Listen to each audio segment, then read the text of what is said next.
Fox Sports. We are Baltimore. We are St. Louis.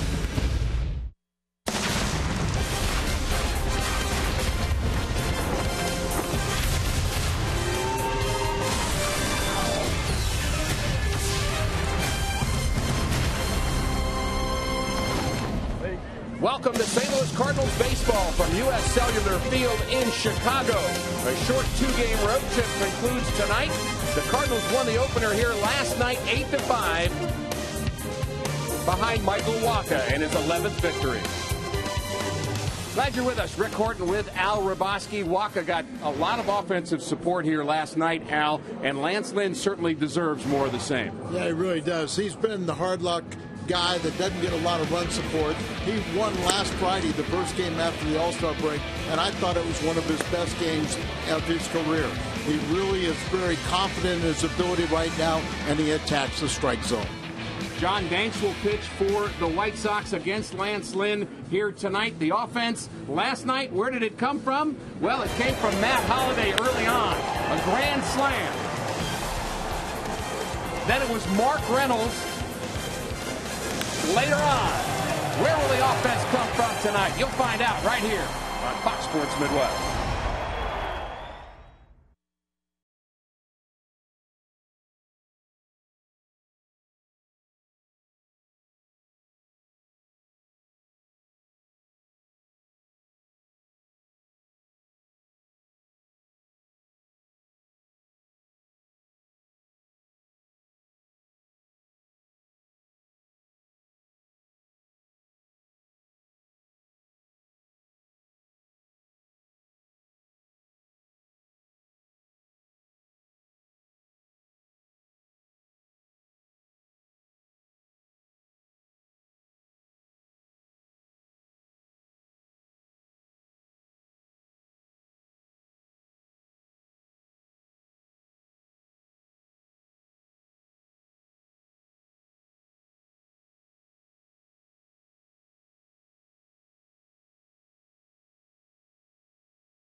One of the series with the White Sox, Matt Holliday with an early grand slam that gave the Cardinals a big lead. Yadier Molina with 3 hits, including a 2 RBI single that came early as well. But Matt Carpenter also, Al, had a nice night offensively. He broke an 0 for 17. He had his 29th multi-hit game, and when Carpenter hits, it seems like the entire team hits. Mike Matheny hoping the offense can continue. Game 2 from Chicago is coming up on Fox Sports Midwest.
Make a plan to make it home. Save big money at Menards on all your home improvement needs. And visit your local Mid-America Chevy dealers for great prices on our all-new 2015 vehicles today. Beautiful Chicago, Illinois. So many great sights. Beautiful downtown skyscraper. And plenty of folks deciding to take in baseball tonight here at U.S. Cellular Field. A lot of Cardinal fans on hand. Very happy with the 8-5 Cardinal victory here last night.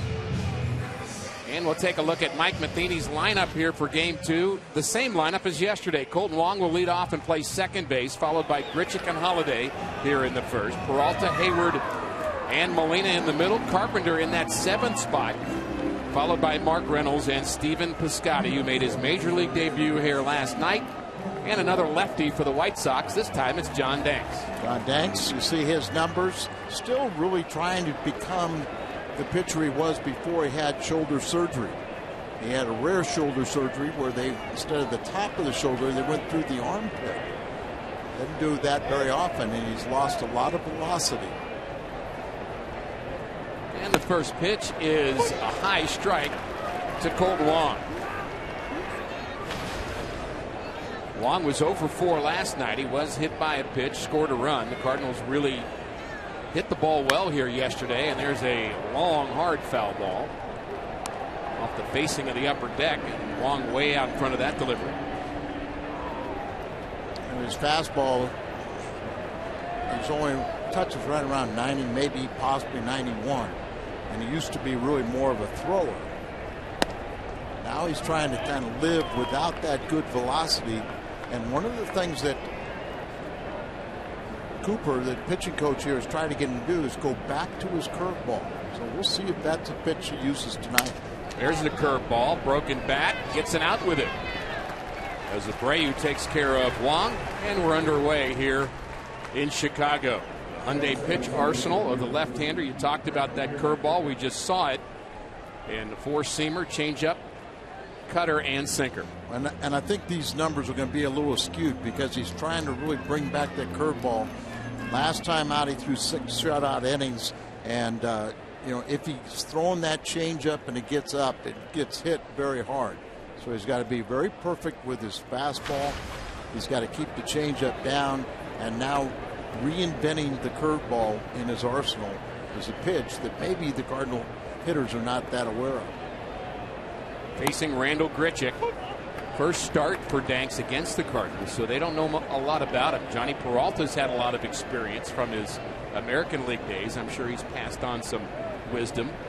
But Grichuk has been a player, Al, that has been, boy, when he's hot, and when he's not, he's not. Yeah, I mean, he's just a young kid. He's 23 years of age. He's still going through it.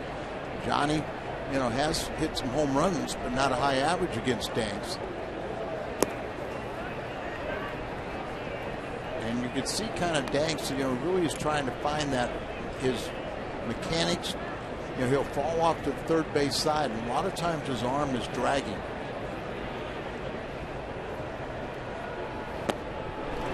Good off-speed pitch. First strikeout for Danks. And we'll take a look at the Dobbs Tire and Auto Center's defense behind Danks. In the outfield from left to right, it's the veteran Melky Cabrera, Adam Eaton, and Avisail Garcia in right. He's got plenty of speed. Ramirez and Saladino has been a good pickup for the White Sox on the left side. Sanchez and Abreu, their best player on the right side. And Tyler Flowers, who played very well against the Cardinals in St. Louis behind the plate tonight. I thought they were polishing his name for Cooperstown in that series. Matt Holliday. Good night last night for Matt. 2 for 4, on base 3 times. The grand slam in the 4th inning, the difference in the game. Just nice to have him back.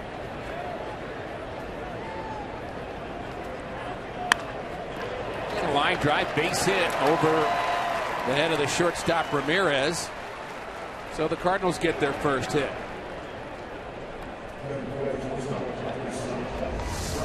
Watch this. Look at where the target is. Set down there, and he delivered it. But we know Holliday is such a good low ball hitter. He just foiled that attack with a pitch out of the strike zone, but a line drive in the record books. Missouri Lottery Fox Tracks brought us that last delivery. And in steps Johnny Peralta. We mentioned a lot of at-bats against Danks, but a low average. Fouls that one back. Hitting just .224 against Danks and nearly 50 plate appearances. Now that, I would say, Al, statistically relevant. Yes. And a lot of times when you see less than 10 at-bats, it really doesn't say much. But when you get to round 50, also saw he's hit 2 home runs against him.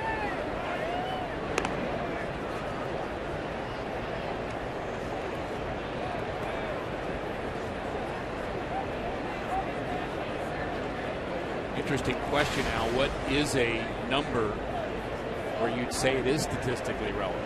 Kind of been asking people that lately.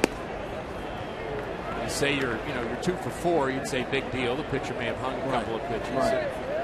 50 certainly is. So somewhere between 4 and 50 is the right answer. I'm not sure what it is. I'd have to say you got to get over 20. Yeah, I think that's fair. 20 to 25.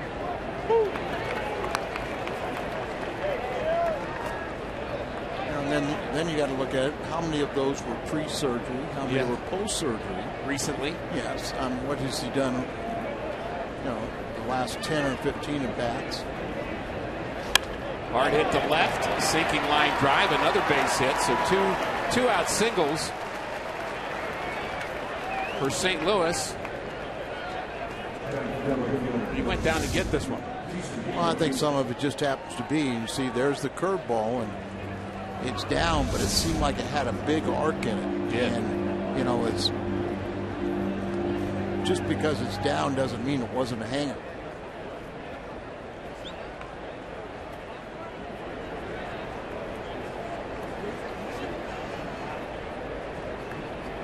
Jason Hayward, might say one of the hottest Cardinal bats right now. The average up to 287. Been climbing that hill, hasn't he? 7 hits in a row over the weekend.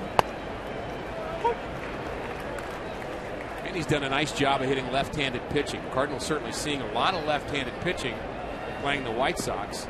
4 of their 5 starters left-handed. And the Cardinals have seen all 4 in the home and away series here. One thing about that average, it's still the highest average of any of the Cardinals against left-handed pitching. Just under 300. But, you know, he's starting to have a significant decline as the more he's seen him.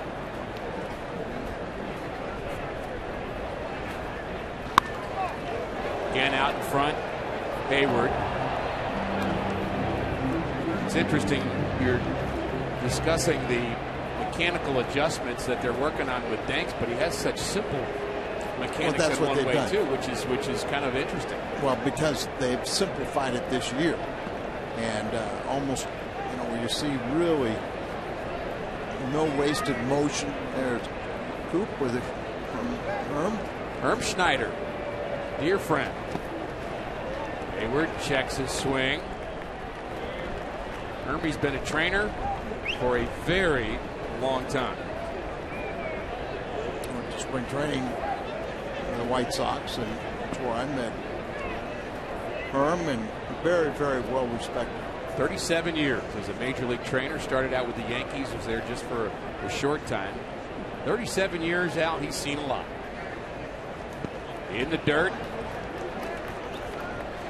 I'm sure he's seen a bunch he wish he could forget, too. Yeah.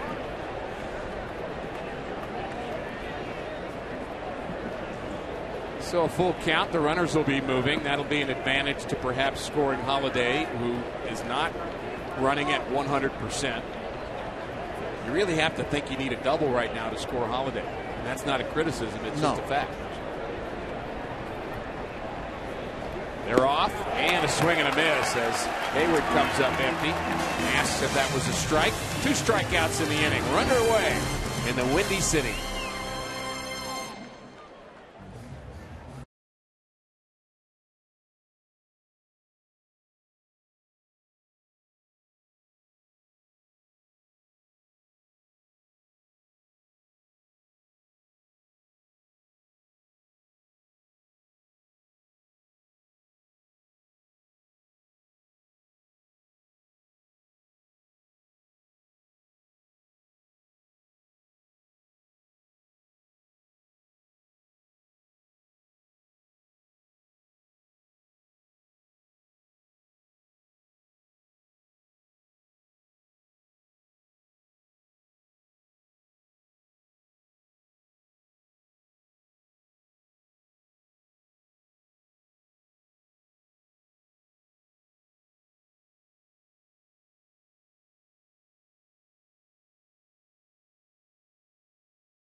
John Danks and Lance Lynn, and here's the White Sox lineup to face Lance Lynn. It'll be Eaton Saladino, who's swinging a very hot bat. He has a 7-game hitting streak, followed by Abreu and Cabrera.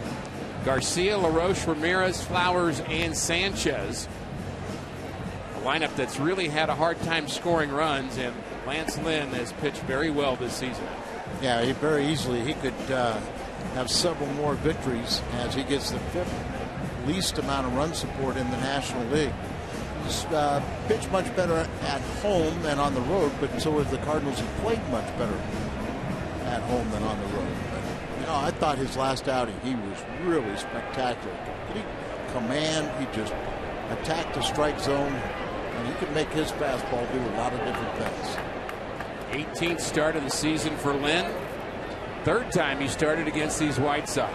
Here's his first delivery, just missing the outside corner, ball one.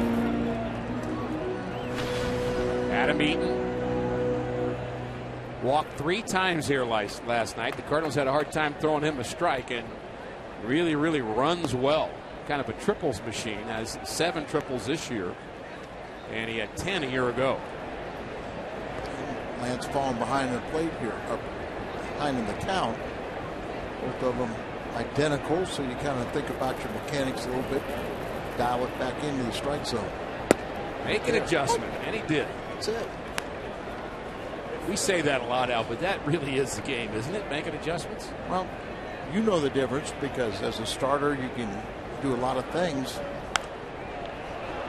but as a reliever you really have to be your own pitching coach. You don't have the opportunity to have somebody run out there and remind you of certain things. You have to know your mechanics well enough that if the ball is going a certain direction, how to get it back into the strike zone.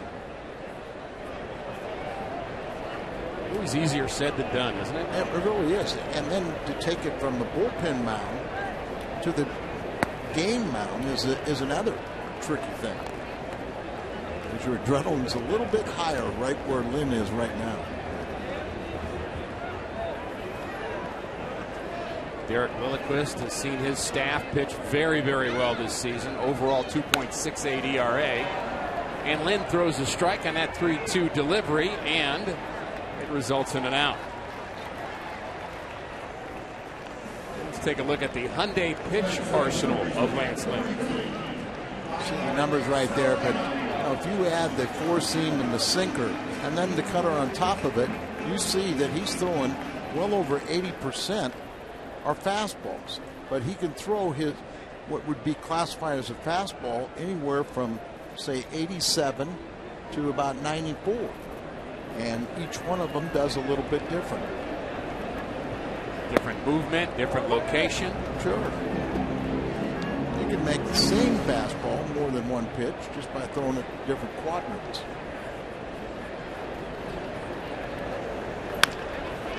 Ground ball up the middle. Peralta has it, off balance throw, and he gets Saladino, who runs well.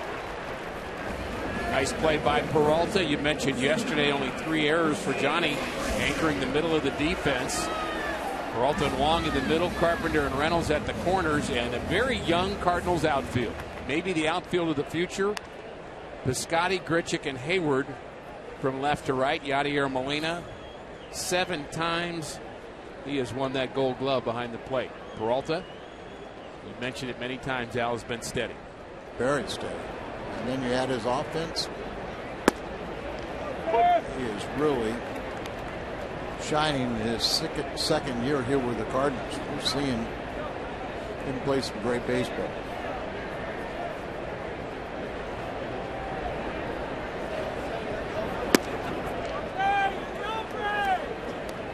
Jose Abreu, his second year in the big leagues. 28 years of age after coming over from Cuba. 36 home runs a year ago as a rookie. American League Rookie of the Year. Had 29 of those 36 home runs at the All-Star break. He has been dealing with a finger issue. And part of the thing, they feel like the second year, the American League's kind of got a little read on him, and they have found a way to get him out. He has to make an adjustment.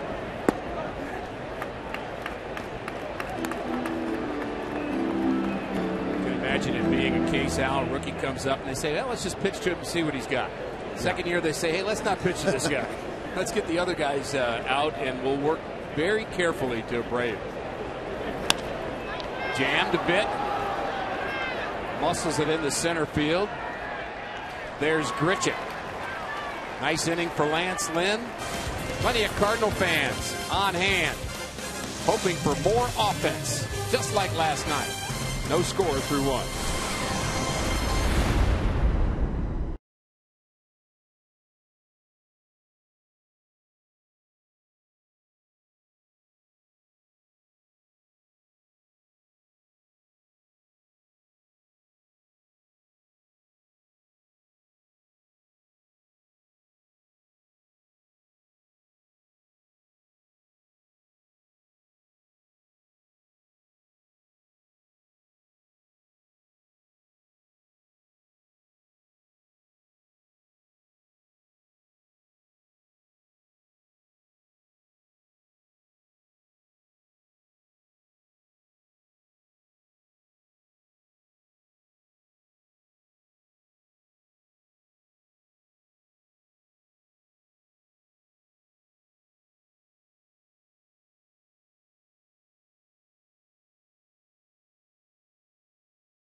Raboski's Toyota keys to the game. One thing, the right-handers have to really do some damage today. In the first inning, we had 2 for 3, but right-hand batters are hitting .315 with 12 of the 14 home runs that he's allowed. And watch out for the curveball. Like I said, it's a relatively new that he's brought that pitch back, and the Cardinals may not be aware of it. Yadier Molina takes ball 1. Yadi again with a good day yesterday. 3 hits, a couple of RBIs.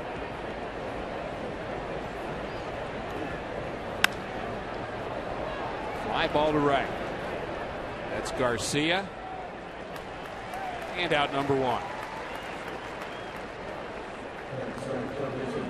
Danks can give up some home runs. You look at his numbers in his career. He's given up 14 to lead the staff this year. And we certainly saw some home runs here last night. The wind has been kind of swirling, Al, since batting practice. Currently, looks like it's blowing straight in, but we saw some moments here last night where the ball was flying. Yeah, we had 2 from each club that hit home runs. Of course, the Cardinals had a solo shot and a grand slam. Carpenter had his 29th multi-hit game, moving down to the 7th spot, and still maintained. Once Carpenter's really the catalyst to this offense. When he starts hitting, it just seems like everyone else relaxes and follows. And it's great to have Holiday back. Hard to score runs without guys on base. I think anybody who's watched the Cardinals this year would be able to answer the question, who has the highest on-base percentage of all Cardinals? And they'd say Matt Holliday. Pretty obvious. But I think you might get some people when you'd say, who has the second highest on-base percentage of all Cardinals? And he's at the plate right now. And he's not having his typical year that we're accustomed to. But he got off to the great start. And about the last 6 to 8 weeks, he's struggled.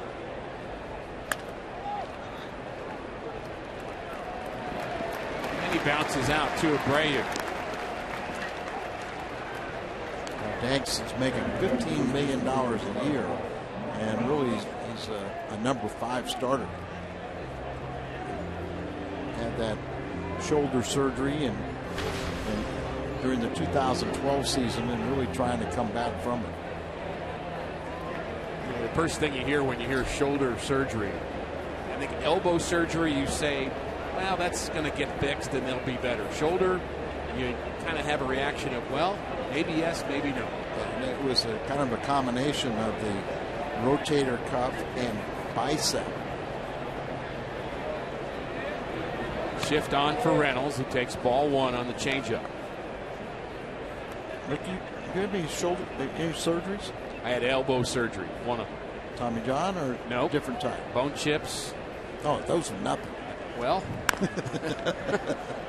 easy for me to say. Yeah, right? That's not exactly what I said to Dr. Job when I woke up. Kind of in some pain. I had a spur and chips and a couple of old rusty nails in there, I think. All I know is it hurt. Popped up behind home plate. And the play is made by Flowers. A 1-2-3 inning for Danks.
With Al Roboski. We also have Jim Hayes along with us. And Jim, you have more on the Cardinals third baseman Matt Carpenter. Yeah, I had a chance to talk to Matt about his recent offensive struggles. Still kind of shocking when you see his batting average still in the 250s.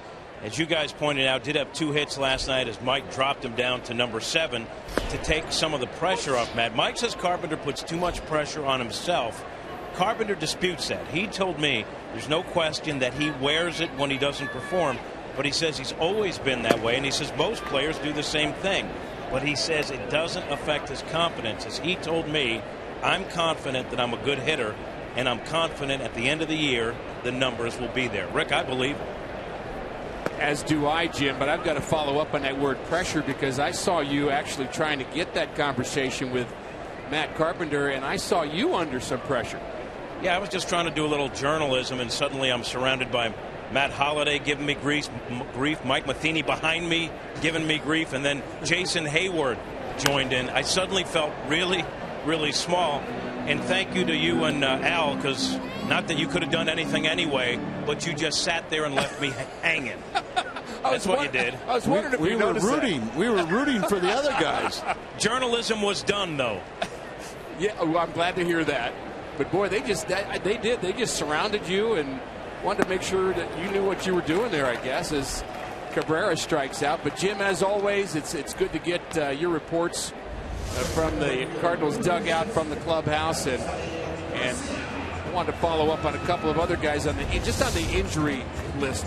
Jim, you know, this team has really done so well. 7 guys on the disabled list, and really a terrific job of what the Cardinals have been able to do to maintain despite all the injuries. No question about it. And, you know, when they call a guy up from Memphis, even if it's short term, they get a little traction. They live by that next man up philosophy, and it's worked. And, you know, John Mozeliak calls them internal options. And to this point, the internal options have worked pretty well. That doesn't mean they won't make some kind of move before the trade deadline, but you're right. The Cardinals have managed to navigate around some key injuries, and a lot of them. Thanks, Jim. And Al, I'll follow up with you on that. As we saw Stephen Piscotty get called up, we've seen Tim Cooney make an impact here. It really has been kind of a healthy thing for an organization to provide some answers from within. 15 players have come up from Memphis, and they've all made contributions. I think the other thing is, I was talking with some of the guys at Piscotty and talking about the young kids that got called up to replace these guys, you know, from AA up to AAA. He said they all played well down there too. But it does take a toll. Eventually, they were about 7 or 8 games over 500 at Memphis, and I got swept in a series. But I mean, that's remarkable, just how well Memphis has done, how frequently we have taken players from them. Love their manager. Mike Schilt does a terrific job. Avisail Garcia is at the plate, 24-year-old right fielder, formerly a Detroit Tiger. He got big league action at a very young age. Actually participated in the playoffs with the Tigers, and this guy has a nice future. Hitting 270 this year, and he waves at that pitch, and another strikeout, back-to-back strikeouts for Lance Lynn here in the second. It's now time for you to tweet your strongest fan photo. Use hashtag MWDataStrongFan, and you just might see yourself in an upcoming broadcast. Brought to you by T-Mobile. Really is a very comfortable night here in Chicago. Last night was just like this. Fans really enjoying being at the ballpark. We have a nice crowd here. Plenty of red in the stands.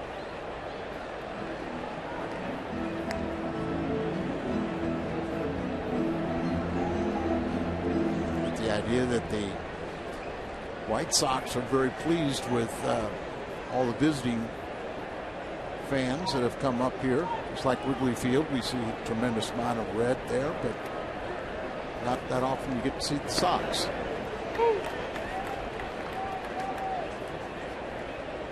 One thing I learned living in Chicago, for a short period of time, you're either a North Sider or a South Sider. Hard to root for both teams here.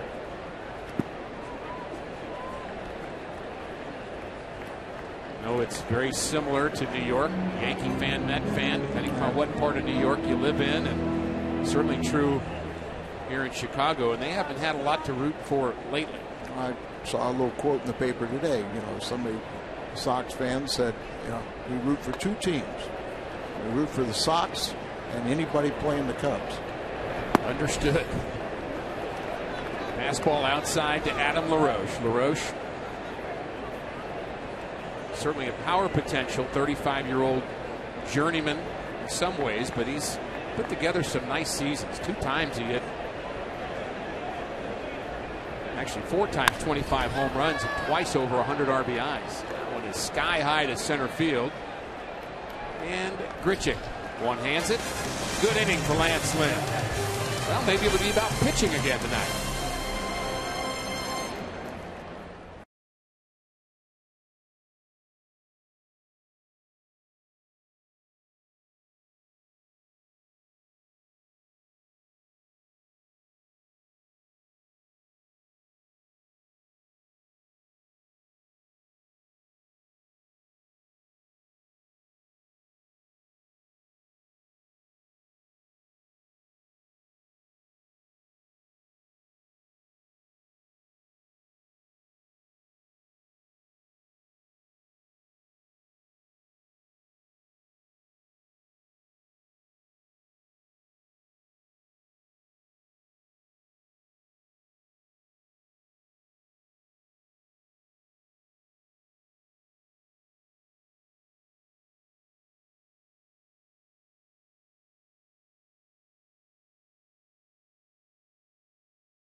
Score 6. Any size drink is just 50 cents the next day. Coffee, fountain, or frozen. When they score, you pour. At your nearest on the run, you earned it. Stephen Piscotty got his first major league hit here last night. Second day in the big leagues, and facing a left-hander, Danks paints that changeup on the outside corner for strike 1. Be Piscotty, and then the top of the order, Colton Wong and Grichuk.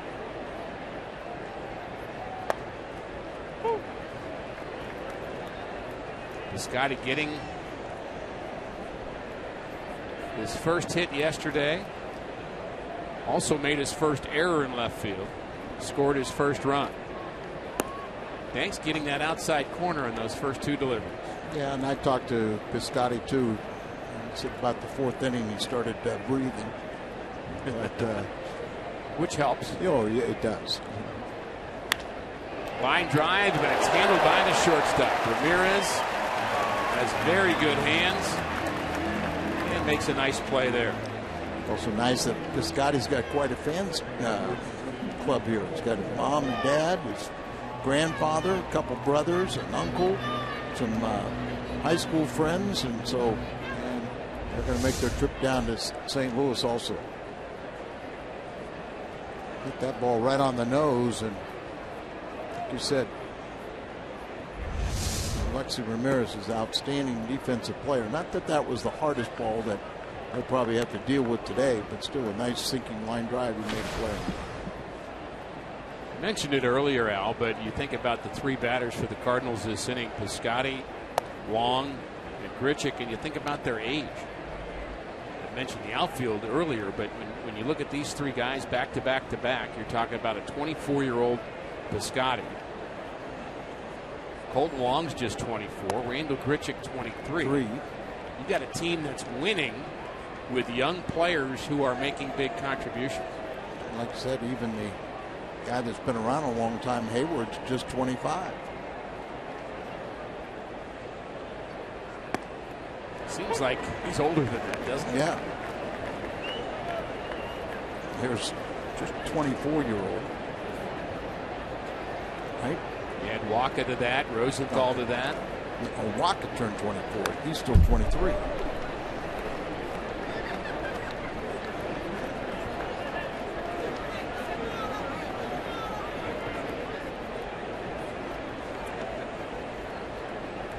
Waka the victor here last night. Not his best game, but good enough to win. He did strike out 8.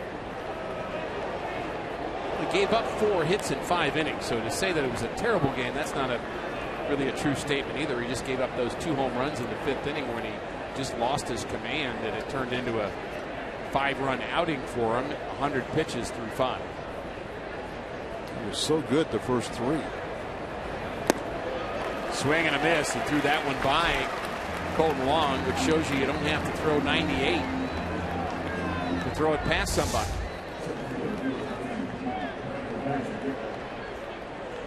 All up there, more of a low ball hitter. Colton at times looks like he gets into a pull mode where he wants to just jerk everything.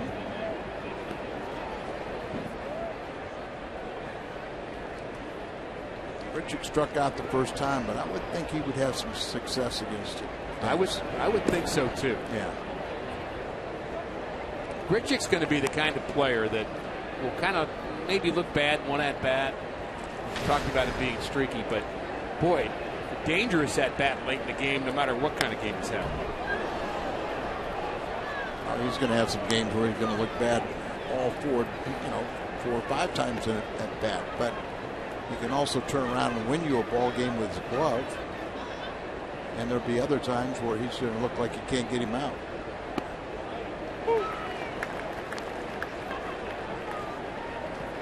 The guys that have the extraordinary power, you just know that if the pitcher makes a mistake and hangs it, you could be in trouble. He didn't hang that one. 4 strikeouts through 3 for John Danks. One of them, Colton Wong on the high heater. No score in Chicago.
For live baseball, in-game highlights, live look-ins, replay reviews, radio broadcasts, StatCast, and more.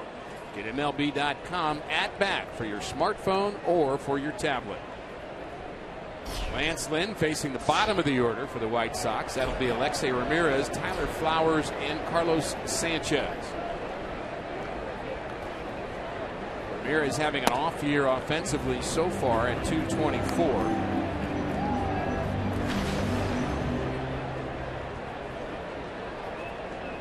Had a nice career. Rounds that one foul. Ramirez, like their best player, Abreu, from Cuba. And he runs well. He's a guy you want to keep off the base paths. 10 stolen bases.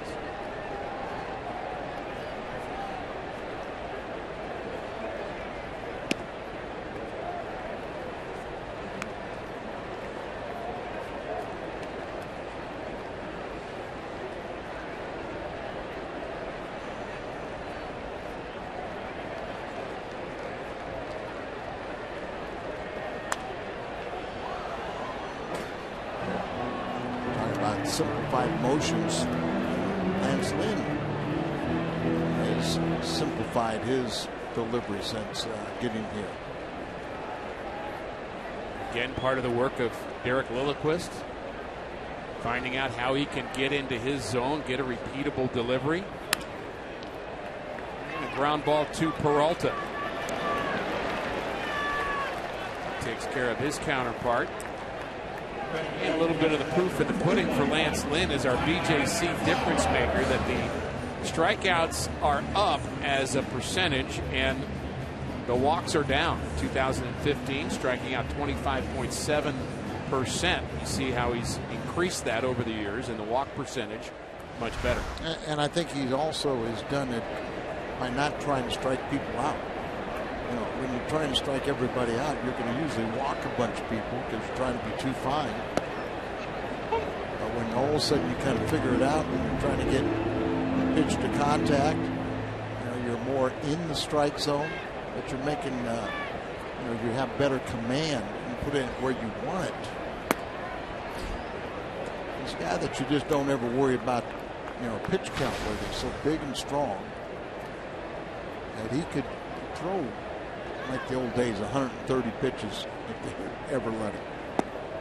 I wonder if you ever played with a left-hander, Buddy Schultz. Oh, sure. With the Cardinals, lefty. He was down on a rehab assignment down in Little Rock. He got all the pitchers together, and he said, I want to tell you something really important. And he said, you can't strike out a batter until you have 2 strikes on him. And we thought, boy, there's some big league wisdom for us.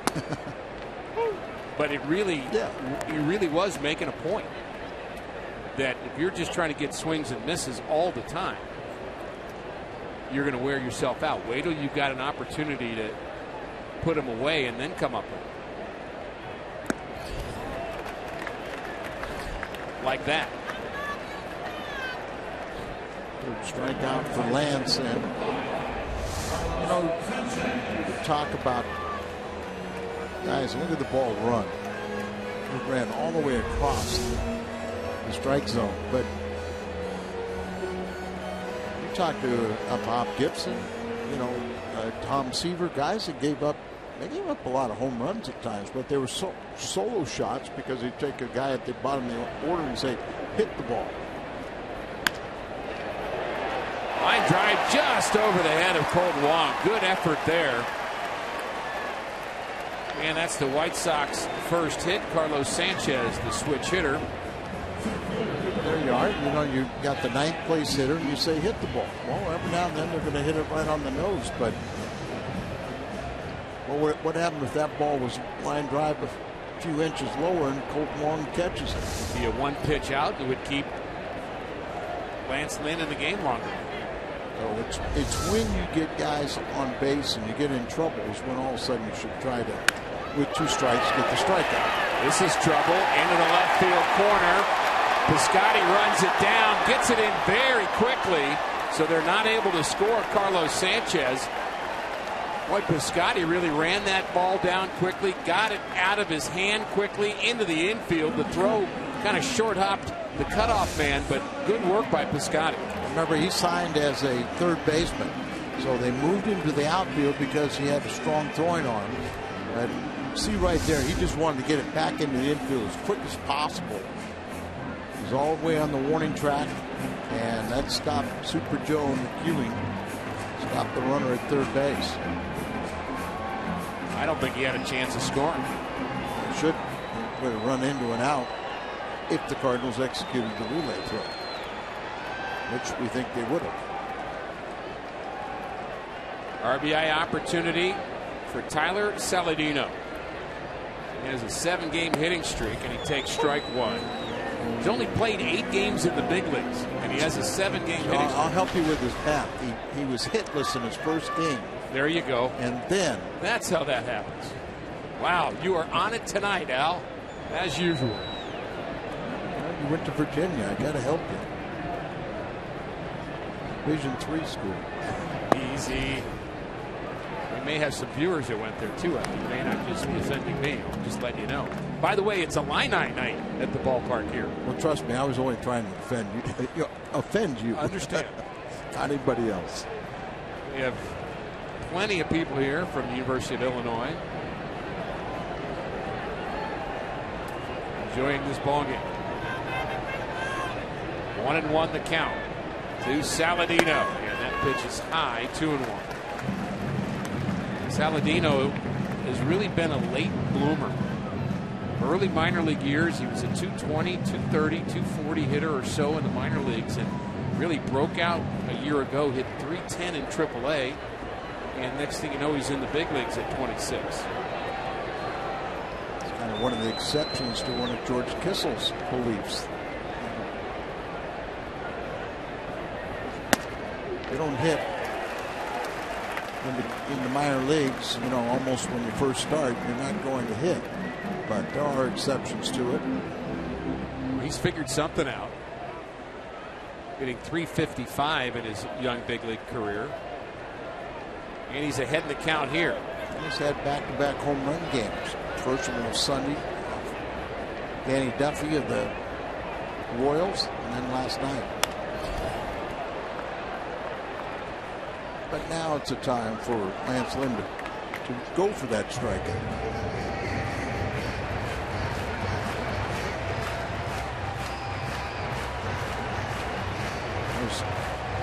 Talk about a Tom Seaver or Bob Gibson, you know, they just go along and let people hit it, try and get themselves out. But then if they got in a situation like this, a couple guys in scoring position, all of a sudden there's another foot or two on the fastball. The sharpness to a breaking ball was that much greater. They weren't going to let you score. The 3-2 fouled off. Lynn could use a strikeout here. He has 3 in the early going.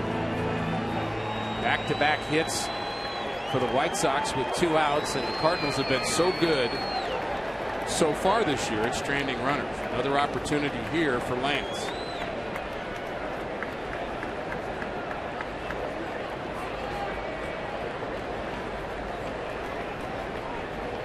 He has his sign and the pitch. Pop foul. We'll do it again.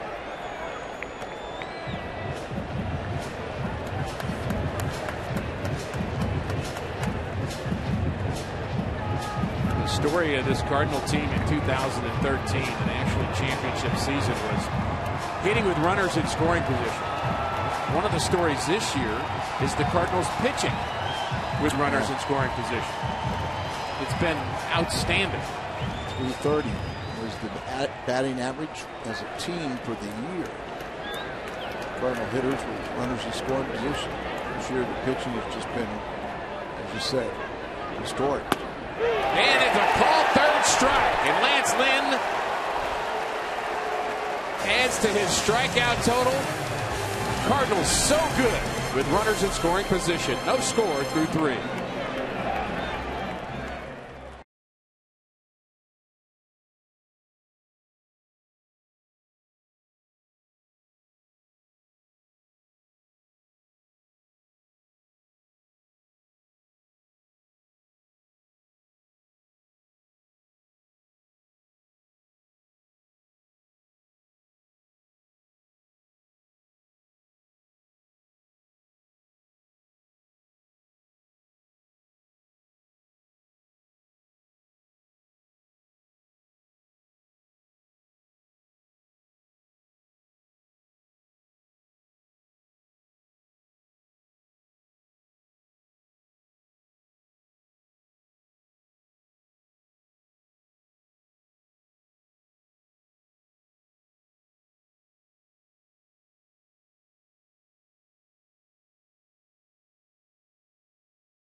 innings.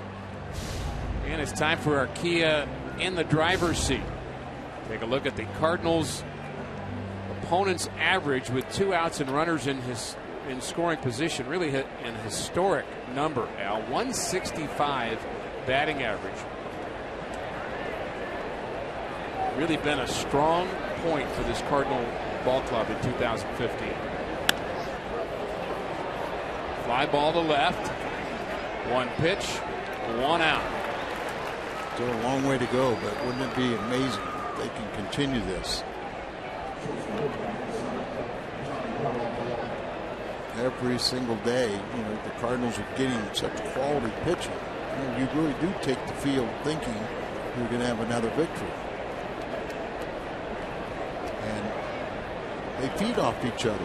You know, one guy does well, this guy wants to not be the weak link, so they kind of use it as motivation. Talk all the time about how hitting is contagious. Yeah. So is pitching and defense, for that matter. Another fly ball. I guess they're contagious too. 2 outs here in the 4th. Saturday, it's an MLB doubleheader, starting with the Athletics taking on the Giants. Then at 6 o'clock, the Braves will battle the Cardinals in a game you can only see on Fox Sports 1. Coverage begins at 3 o'clock, only on Fox Sports 1, and it's also streaming live on Fox Sports Go. Saw the Montreal Expos in '84 on that graphic. The Cardinals are a little bit better than them with pitching at 2 outs, runners in scoring position, opponent's batting average. I'm trying to think of the '84 Expos, right. And I'm sure many of our viewers are saying, who are the Montreal Expos? But who were they in 1984 to be so good? Yeah, Steve Rogers was not, I can't imagine he still was pitching there. He was in, heyday was in the 70s. I believe he may have been, Al. 84? Yeah, I think so. Fly ball to left. This is going to be a difficult play, but it's made over the shoulder by the slick fielding Saladino. We'll think about the Expos during the break. No score.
Middle of the order for the White Sox, and with more on the Cardinals rookie Stephen Piscotty, let's go back to Jim Hayes. Jim, where are you? Yeah, Rick, obviously a huge moment for Piscotty getting his first big league hit. He told me he got so many texts and calls from people congratulating him. He says he was overwhelmed by it, friends and family nonstop. Now, it wasn't the cleanest hit, as it did kick off the third baseman, but Piscotty told me everyone was positive about it. Everyone except his former teammate Ed Easley Ed, according to Stephen, left him a voicemail saying that he thought he had a base hit when he grounded to third in his very first big league at bat, but they ruled in an error. Easley told him, if that was an error, so was yours, Piscotty. Stephen said that Easley pretended to be mad, but Rick, he really wasn't, because they're good friends and they talked on the phone person to person after that. But at first he said he didn't know what to make of it. That's a great point. I remember Ed Easley's ground ball in that error and kind of that confusing moment. And of course, Stephen Piscotty's going to remember that, Al, as years go on, as line drive. It doesn't matter. He's going to get plenty of hits after it. It's nice to see.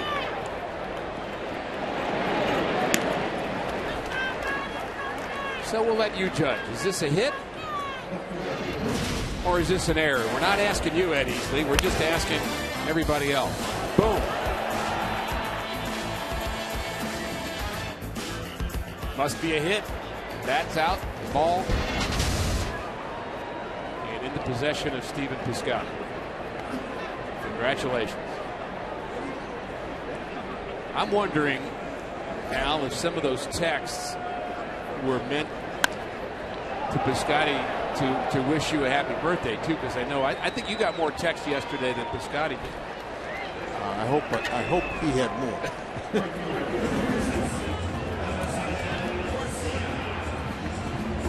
Lance Lynn keeps rolling along. Tires Cabrera. Now he'll face Avisail Garcia. Another thing I like about Lance Lynn and his makeup is there's a lot of guys that be complaining. Can't you get me any runs? Do this, do that. Well, he just goes about his business and worries about what he can control.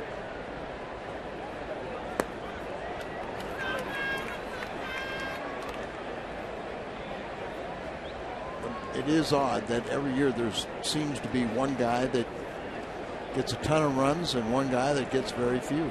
And he's been on the receiving end of a lot of them himself, but Walker is getting the runs this year. But prior to yesterday, he had a sub-3 ERA, so he didn't need them either. Makes me think of our dear friend, the late Bob Forsch, who anytime somebody would say, hey, that guy just seems to get all the runs. Some guys get all the runs. That was kind of an expression. And Bob's response always was, some guys need them. One of his favorite lines. His other line that I loved was, I throw just as hard as Nolan Ryan, it just doesn't get there as fast. Another strikeout for Lance Lynn. That's 5. Lance Lynn matching Danks. 8 zeros on the board. On to the 5th.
Thanks, guys. Good idea. Let's get Lance Lynn some runs here in the top of the 5th inning. It'll be Molina, Carpenter, and Reynolds to face the lefty 5-8 John Danks. His first pitch is high.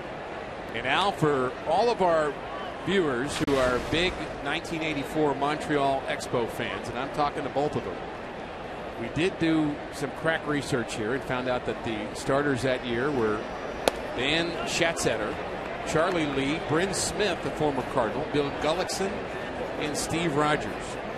Jeff Reardon was the closer that year, so that answers the question. So for both of those fans, we followed up. Very good.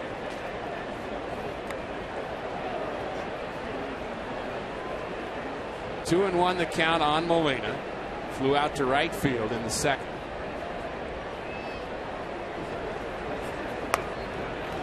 Late swing. Molina had a couple of swings like that last night, Al, that almost just seemed as if the ball was by him by the time he was let go. Kind of up and in a little bit.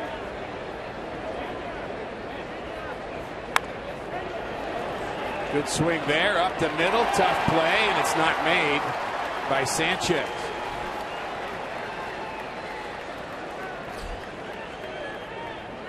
Third hit for the Cardinals. Gives us a chance to tell you what's on tap. Brought to you by Budweiser. Final interleague game of the season for the Cardinals is tomorrow. Young and Lackey, the starters. Coverage begins at 5:30. Make sure you see that 5:30 on Fox Sports Midwest. Well, Lackey, the year that he's having, and just think of the influence he has on some of the younger pitchers too. Pitching at home, he's had great success, but pitched better this year than he did at any point last year. Looks like he wants a contract for next year.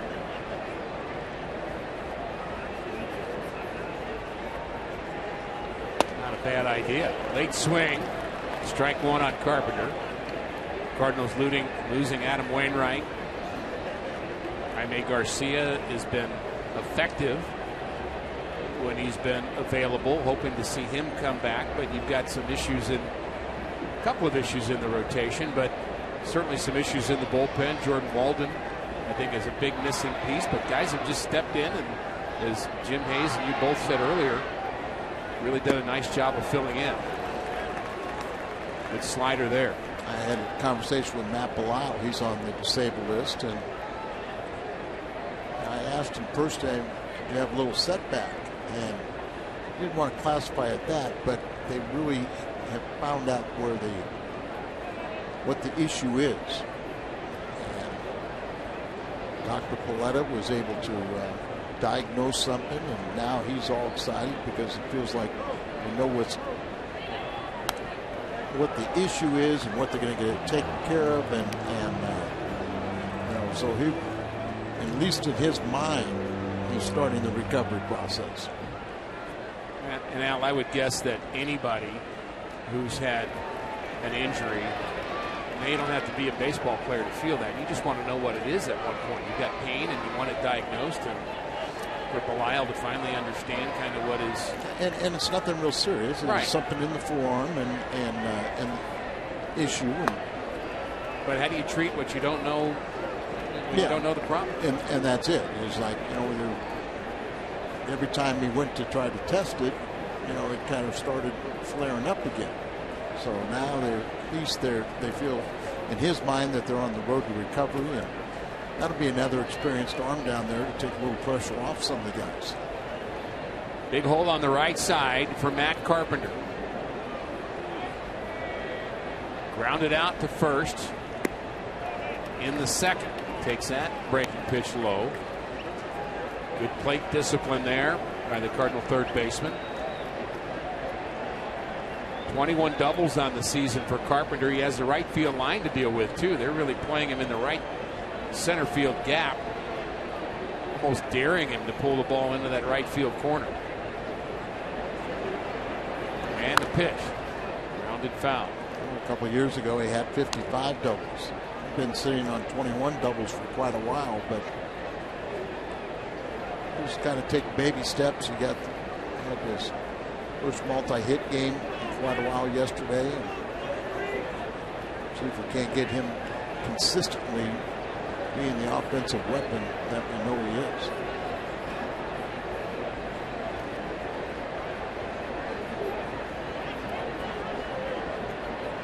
Carpenter has an uncanny ability to have that.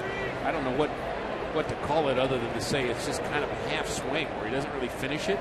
Just kind of lobs the ball, pokes at it maybe, just to protect when he has 2 strikes. And line drive caught by Sanchez. Broke his bat. Almost found that hole on the right side. Out number 1. Well, you know, you're talking about that half swing, and we talked a little bit last night about how frustrating that is to a pitcher. When you think you make a good pitch, you got to buy a guy, and all of a sudden he just flicks his wrist and gets a piece. Right off the end of the bat, and as you said, it broke it. Soft liner, and not able to get back to first. Just when you're going bad, you think that every time you hit the ball around the nose, you don't get rewarded. And when you're going good, they all fall in. Now Mark Reynolds, who homered here last night. And when he hits him and gets a hold of him, I mean, this guy's got some serious power. 2 for 11 now off at Danks, but as you mentioned, you make a mistake, he can hurt you.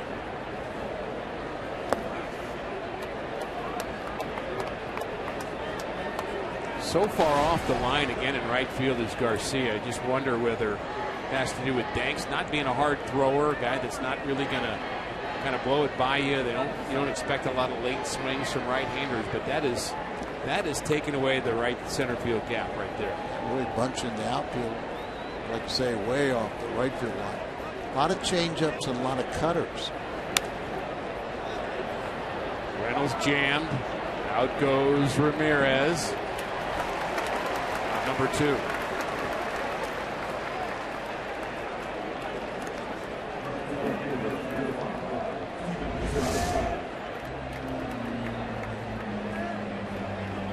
Able to get in on these right-handed batters, and the cutter's been a big pitch. Not so much the curveball, but the cutter, and then he throws a lot of changes. Good look at the location on our Chevy Fox tracks, and now face Piscotty. Lined out his first plate appearance, and a late swing and a foul there.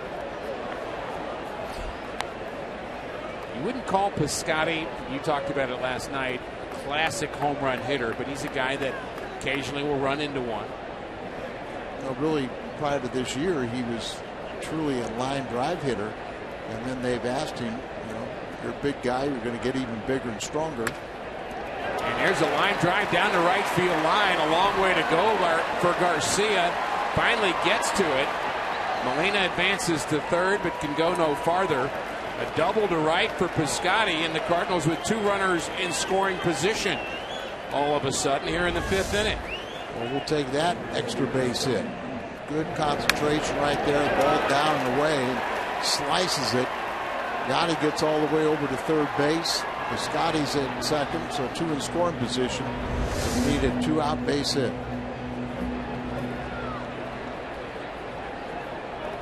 Cardinals had 2 base hits in the first after 2 outs. Here they have 2 men on, second and third with 2 outs, so key at bat here for Wong. Dedicator, you see him just mark that first extra base hit or double for his career. That's all. That's kind of a new thing that's happened now. I think it's terrific. Yeah. I mean, now you really know that these are historic balls or memorabilia.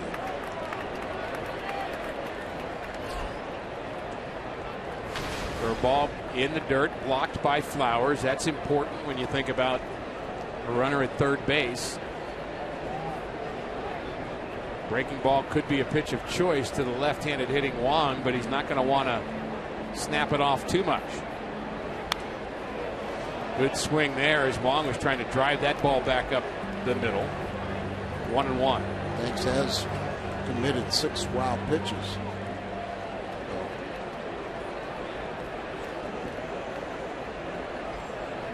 Very shallow and right is Garcia, who has 10 assists. Center fielder Eaton has 8. They like to throw guys out at the plate. Fly ball center field. Medium depth. Eaton squeezes it. Cardinals strand 2 here in the 5th. They've stranded 4 overall. No score from Chicago.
With a minimum of 50 starts over the last 2 years. Lance Lynn makes that list. Greinke, Cueto, Lynn, and Zimmerman. Tonight, Lance Lynn, a solid 4 innings of work. He'll face LaRoche, Ramirez, and Flowers in the 5th. Adam Eaton retired Colton Wong to end the last inning and brought the baseball with him. He asked if she would say please. Very nice gesture. That was a smiley face right there. Yes, it was. Here's something to know about Lance Lynn. When he moved into the rotation in 2012. 55 career wins since 2012. It's tied for 3rd with the National League with Adam Wainwright behind Kershaw's 58 and Bumgarner's 57. Also shows how good Adam Wainwright is and will be once again. Agreed.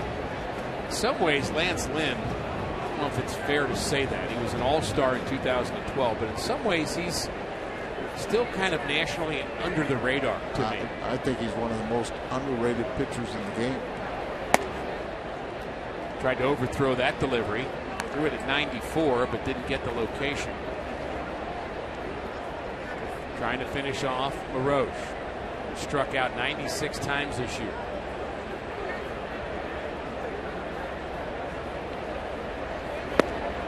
Almost 97. The strike zone's been pretty good tonight, in my mind, and we thought it was really good last night, too. Yep. Maybe umpires get into a competitive groove, too. 3-2 pitch, hard hit ground ball, and that's the 3rd baseman Carpenter. Throws out LaRoche. Carpenter's played some second. Not too strange a feeling for him to be on the right side of the infield. No, I think that works to his advantage. You know, sometimes they'll move the shortstop over there, but why move 2 people out of position? leave Johnny on the left field side, and then take Carpenter, as you said, has played second base, so move him to a familiar position. You got to be thinking too about the underrated thing with Lance Lynn, and I'm trying to think of another pitcher in baseball that's, in my mind, more underrated than Lynn, and I can't think of one. Kind of be fun to have a all underrated team. You always think about the overrated guys. You always hear the overrated. Maybe the guy that you hear too much, it's just kind of not that elite a player. But what about the all underrated team? Lance Lynn's my starter. I'm going to start with that. Give you something to think about, Al, on the plane ride back to St. Louis. Part of the problem, you're talking about underrated people, and you can't think of them. Yeah, can't think of them.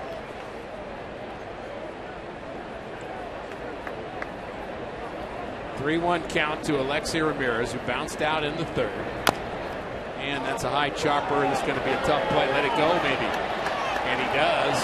Now go get it. Make sure it doesn't come back fair. Smart play. Yeah, and Lance started going in that direction, because if it would have stayed fair, and Carpenter didn't turn around and get it, or the pitcher get it, then Alexei could go right on to second.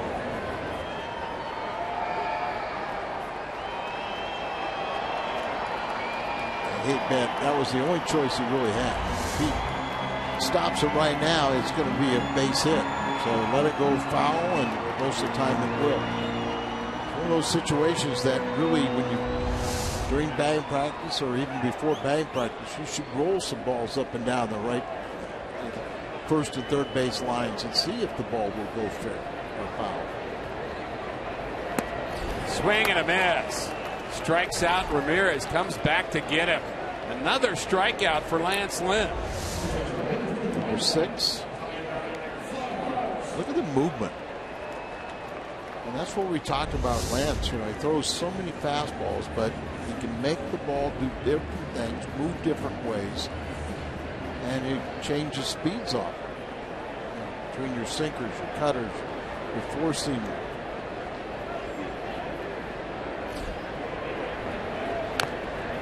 About that play with Carpenter reminds me of an old video of a former big league infielder, Lenny Randall, on a ball that was on AstroTurf, and it was rolling down the third base line. He was the third baseman. He got down on his hands and knees, and he blew the ball foul. He actually kind of blew on the ball as it was rolling, and I guess they had to make a rule you can't do that.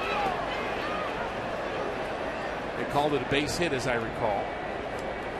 Remember the situation. Now, remember whether he was successful or not, but they did created a stir. AstroTurf infield. Good riddance as far as I'm concerned. I like the game on grass.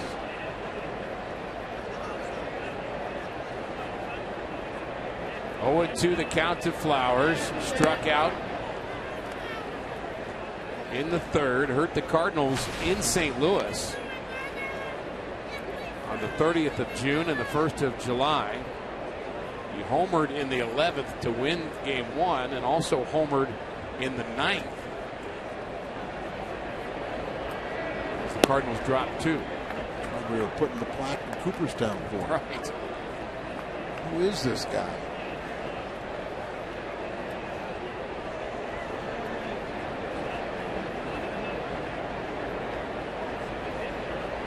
The 2-2. Grounded foul.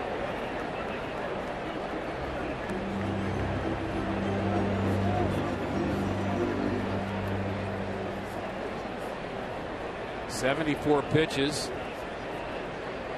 Pretty good number, working in the 5th inning for Lance.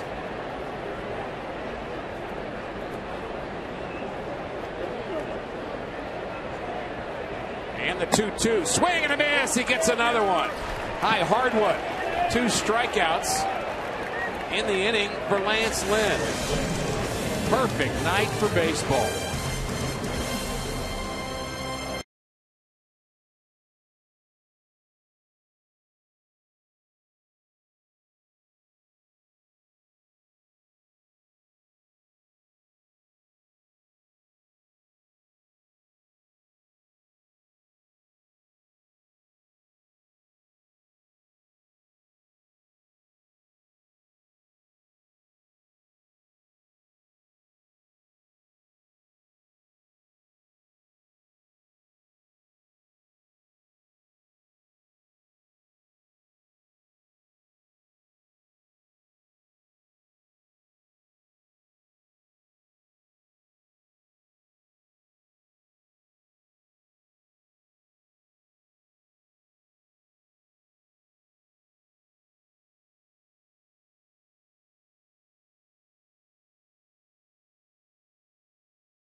The Cardinals looking for some offense here. Top of the 6th inning. It's been another pitcher's duel here tonight. We've seen so many of these. Al, in 2015, and for fans of 1-0 games, 2-1 games, this has been your year. It has, but it's I don't mind seeing a little more scoring by the Cardinals. Both these offenses at times have been very low scoring and put a lot of pressure on the pitching staffs where no margin for error. Grichuk has struck out twice.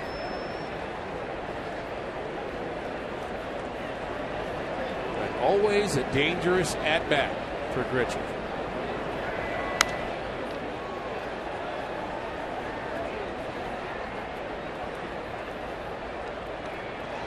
Oh for 3 now is Randall Grichuk. 1 out for the Cardinals. Time for our AT&T U-verse rewind. Lance Lynn has been terrific. Used his fastball in and out of the strike zone, piling up the strikeouts. A White Sox team that strikes out a lot, doesn't walk very often. No walks through 5 innings for Lance Lynn. Lance has only allowed 2 hits. They both came in the 3rd inning. Since that time, he's retired 7 in a row with 4 strikeouts of those 7.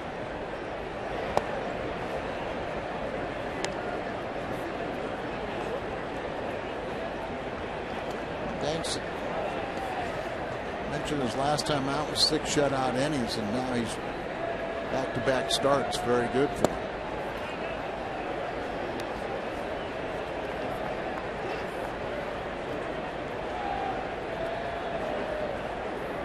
3-0 count. A little holiday swing. He likes it.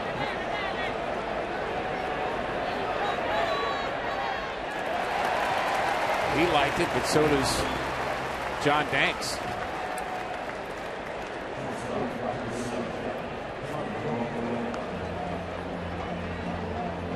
And brings in Johnny Peralta. He is one of the Cardinals' 4 hits that came in the 1st inning.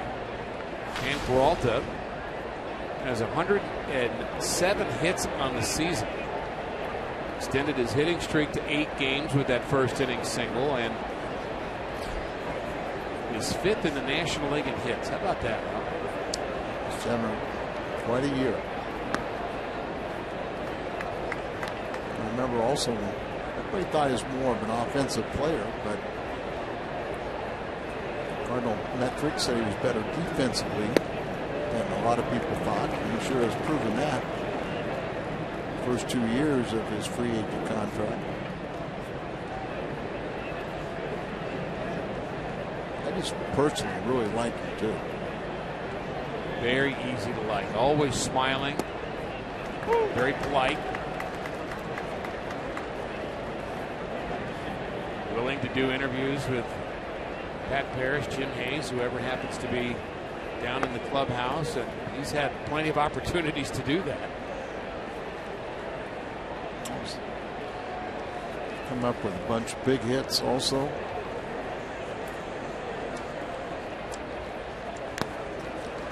I don't think we give our players from Dominican Republic and Venezuela and Colombia enough credit for being willing to be on television, being interviewed about a game you just competed in your 2nd language. How tough that may be for them to try to express themselves well. It's not easy to do. I just credit them for trying their best. Johnny has 12 game-winning RBIs. Is tied for 1st in the major leagues with Nelson Cruz of Seattle. And that 12 ties his career best. That was 2006 when he was still with Cleveland. And you know, sometimes you get a base hit in the 1st inning, it might end up being the game-winning hit. But we talked about how important it is what you do 7th inning and on. Swing and a miss, off-speed pitch. He waves at that. Another strikeout for Danks, who's been very, very good through 6.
Friday, July 31st, celebrate the best trade in Cardinals history.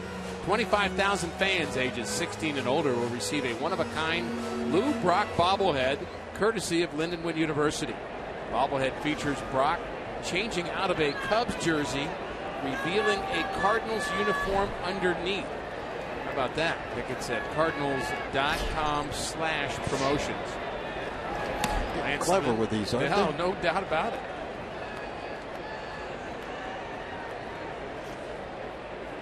All season long, Al, the 85 Cardinals celebrating 30-year anniversary of that National League Championship team. And got yours mine's coming up on the 28th. Looking forward to that. And we've got Ken Daly's coming up. I've seen kind of the mock-up of his bobblehead. And we had Jack Clark and John Tudor. It's just really been fun. Yeah. What, 15? A series of 15? I believe it's 10. Line drive over the head of Peralta in the left. No leadoff hit. First time the White Sox have had their leadoff runner aboard. As promised earlier in the game, we have selected the Data Strong fan photo of the Tweet your strongest fan photo to hashtag MW DataStrongFan for a chance to be featured in an upcoming broadcast. It's brought to you by T-Mobile. Sanchez has 2 of the 3 hits. The other one is represented at the plate right now, Adam Eaton. Sanchez, who has really struggled, oddly enough, from the left side in his short career at the big league level. Hit 194 left-handed last year, 364 right-handed. And this year he's hitting under 200 for both sides. But 2 for 2 tonight. Why you play the game? Outside for a ball. To Eaton. Eaton doubled down the left field line in the 3rd inning, and that's been the biggest threat, really the only threat, for the White Sox. Sanchez had a base hit. Eaton followed with a double with 2 outs, and then the strikeout of Saladino. 1 of 7 for Lance Lynn. On the outside corner, he gets the call there. 1-1. This would be a tough guy to double up here. Carpenter in on the grass, taking away the bunt. And the pitch. A little bit outside, 2-1.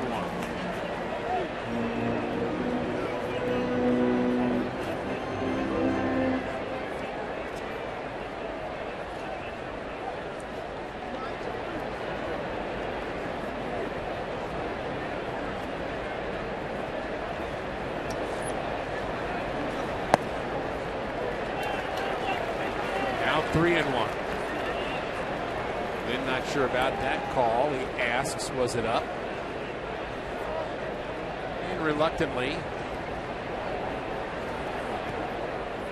nods to the answer. Could be an important pitch here. 3-1 the count. Sanchez the runner at first.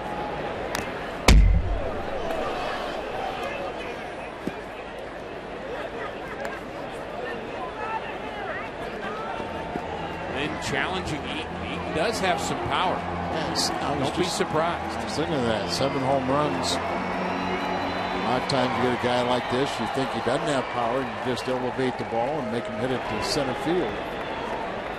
You can't just groove one. Will they run? 3-2.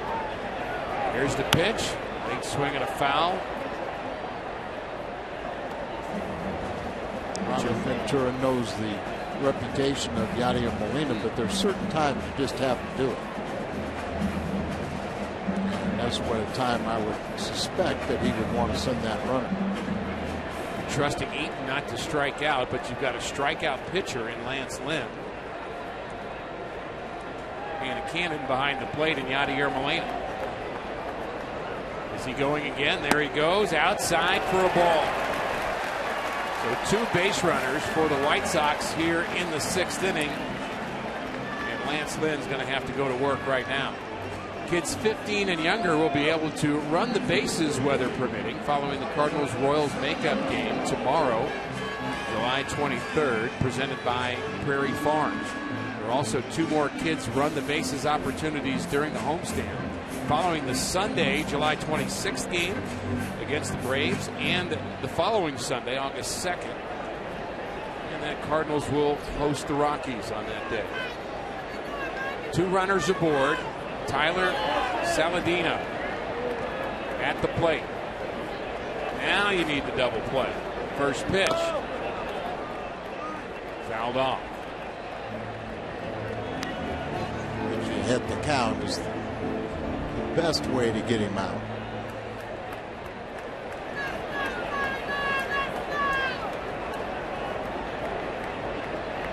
Saladino playing in his 9th major league game. He's hitting 7 straight so far tonight. 0 for 2.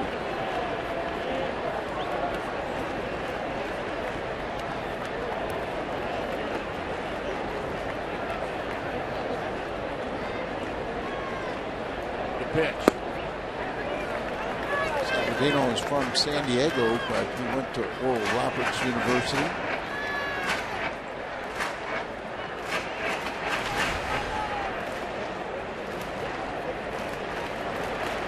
7th round pick in the 2010 draft of the White Sox.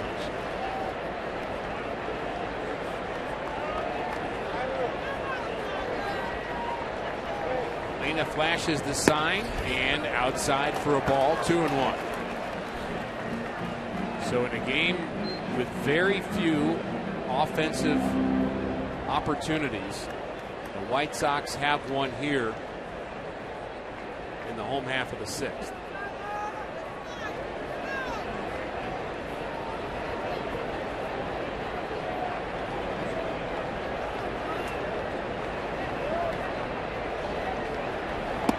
Check swing.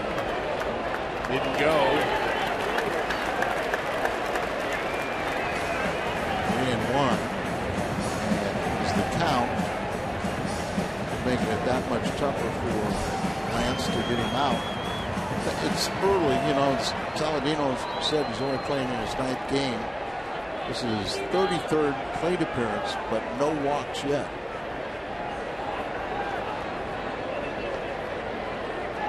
Lynn needs a double play. Behind in the count. The 3-1. Ground ball left side. It's foul. Carbon did the right thing. Go ahead and execute the play and then turn around and find out whether it was fair or foul. But that would have been sweet. Needed Lenny Randall to blow that ball fair. The other way. Joe McEwen to help us out. Super Joe, remember, you were a Cardinal. You interviewed for Mike Matheny's job. Help out the Redbirds. I'm really happy for Super Joe with the success he's had, and he will be a Major League manager probably someday. I agree. I believe that's inevitable. Full count. Now what do you do with the runners? Saladino at the plate, struck out his last time out. I imagine they won't run, and the pitch. Grounded foul again.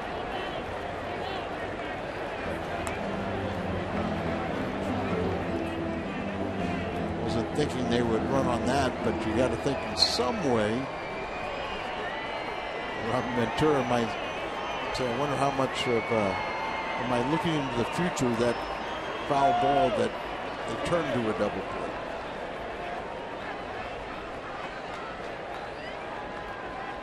Sanchez and Eaton the runner. 3-2. Ground ball to shortstop.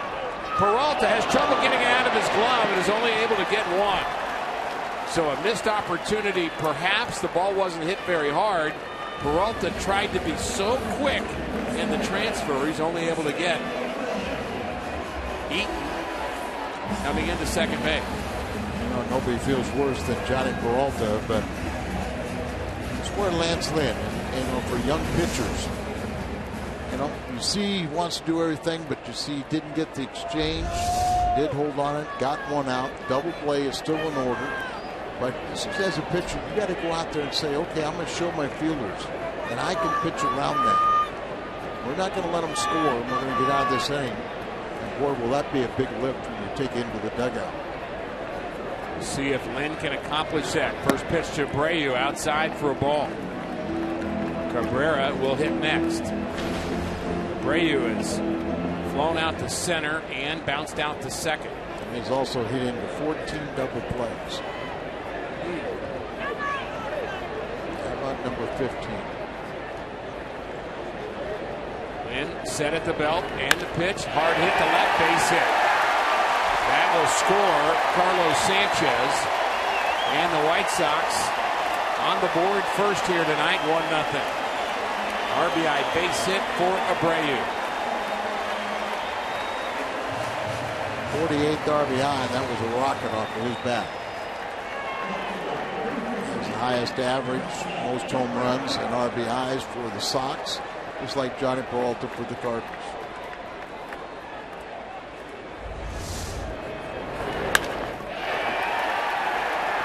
Pitch was down. Yeah, he turned on it. I think he was looking in that spot.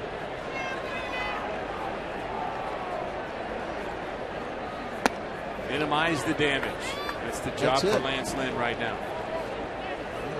Take the mound, you're thinking you're going to throw a no-hitter. Give up a hit, and it's going to be a one-hitter. You're going to throw a shutout. Get one run and say, well, that's all they're going to get.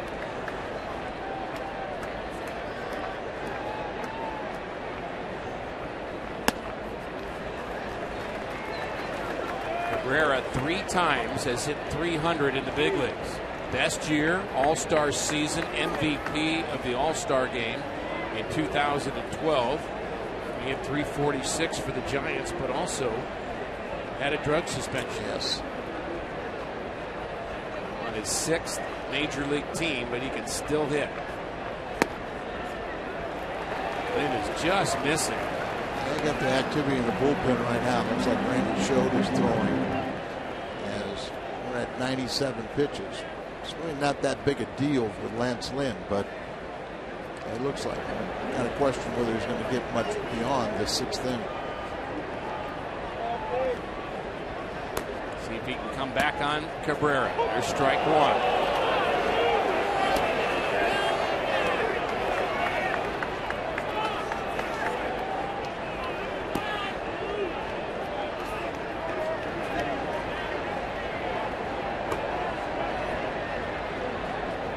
Still looking for that double play is Lance Lynn.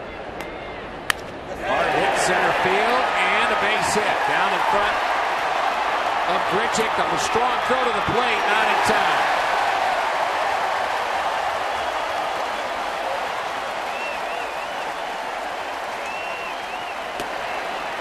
Nothing White Sox.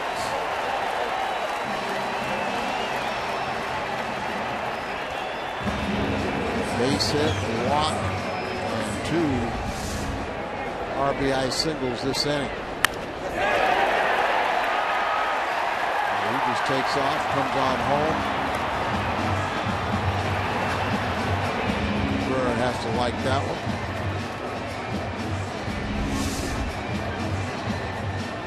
Pretty quick reaction by Saladino off the bat. At least a question about whether that ball would carry to center field or not. Well, I think you're out there as the base runner. You can see the height, and if you were doing your job and checking to see where the outfield were playing, you got a pretty good idea whether that ball was going to fall in or not. And then there's the other time people don't get a look or read. They just take off and end up looking brilliant. Right? You take off and hope, right? Yeah, take off and hope.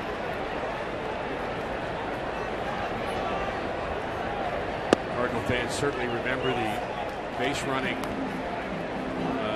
courage, let's say, of Albert Pujols, and his teammates like to say that Albert was invisible on the base paths. He would just run and he'd always be safe, and they couldn't figure out how. Then we had the Rex Hudlers that would run until they tagged him. He just had a hard time stopping moving. For those who know Rex, understand that. There's Cabrera at first, Abreu at second. 3 hits in the inning, plus a walk. Double play that was not turned. Misael Garcia at the plate. Big swing there. He wasn't trying for a base hit there for sure. Garcia has power of his own.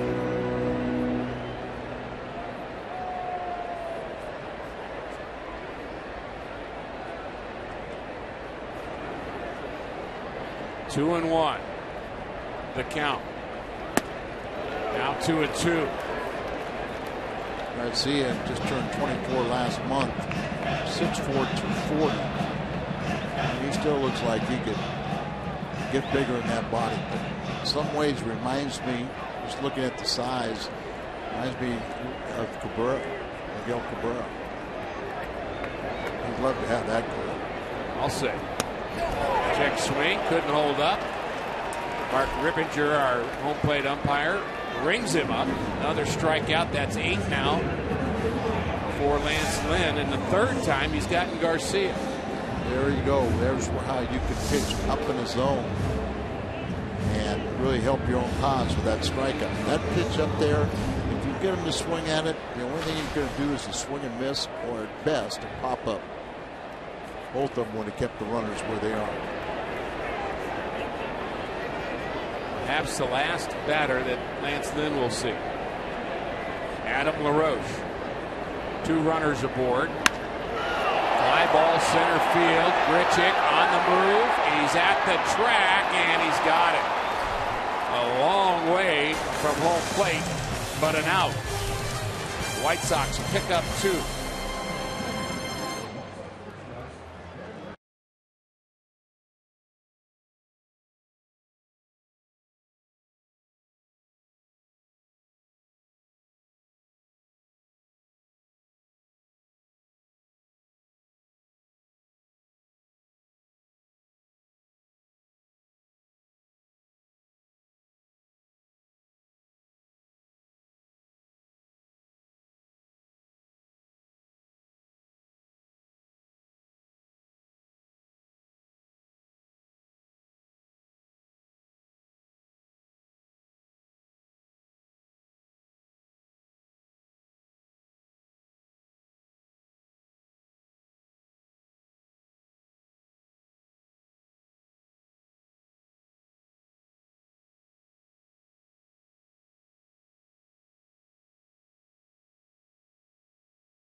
is able to hit a home run, the Gateway Honda dealers will donate $1,000 to the Make-A-Wish Foundation.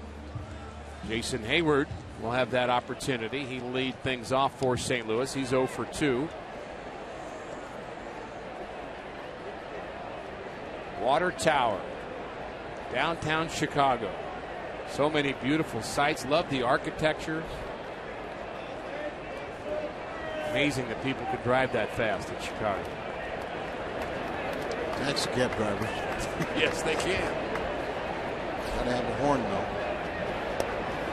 Off-speed pitch, strike one to Jason Hayward. John Danks has thrown just 84 pitches working in the 7th inning. Activity in their pen. Their pen's been pretty good lately. It has been. It was the Cardinals, but got to get the offense going. Pitch to Hayward. Hit hard to right field. Back goes Garcia, and it stays in the ballpark. Didn't quite hit that on the screws, but a good swing. And Danks breathes a sigh of relief. Saturday, August 1st, 12,000 kids 15 and under entering with a ticket received their very own limited edition mini Build-A-Bear Workshop Bear wearing a Saturday alternate jersey. It's also photo day. Fans can go on the field before the game for up-close photos of players and coaches. Field access is on a first-come, first-served basis. So get there early. For info, go to cardinals.com/promotions. Long out for Hayward. Brings in Yadier Molina, who's 1 for 2. Used to have a lot of fun on photo day. Used to give us like an Instamatic. There's another something you'd have to explain to our young viewers. What is that? About a $3 camera that we thought, oh man, then there was Polaroid cameras one time. Al, I'm picturing you being at a photo day with a guy with the black sheet over his head with a little light bulb that would go off, and kind of like the Civil War photo. You know what I mean? Yeah, I know, in the flash. Base hit for Molina. Not with 2 hits. Always. Sounded like it might have broken his bat. We'll see where. Oh, a hanging breaking ball, and he got up on top of it. Maybe this is the start. Said Danks went 6 shutout innings last time out. And they got the bullpen going for. They know that they've got to keep an eye on him. Take advantage of a tiring starter.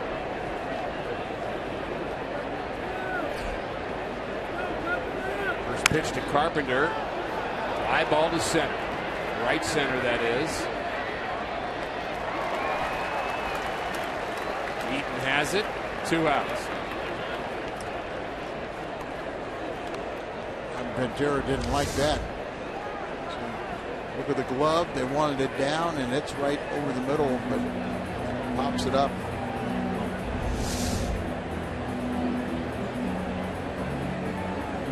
So Ventura sees a long fly ball to right, a base hit to left, and a pitch that was hittable that Carpenter drove into center. And Ventura, before things get worse, says, Mr. Danks, you did a nice job. Get your round of applause. Take a shower. We'll let the bullpen do the rest.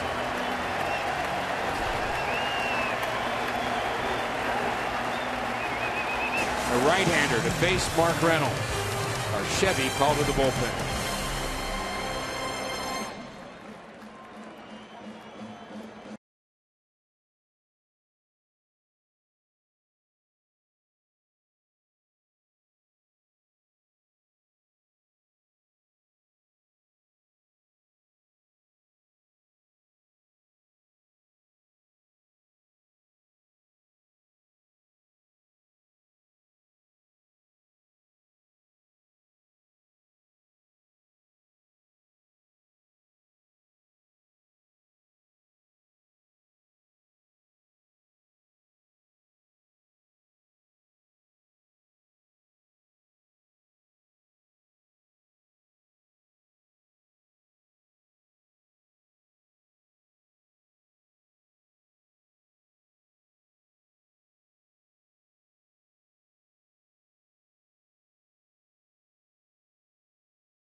The White Sox, game 2 of a short 2-game series, and pitching's been the story.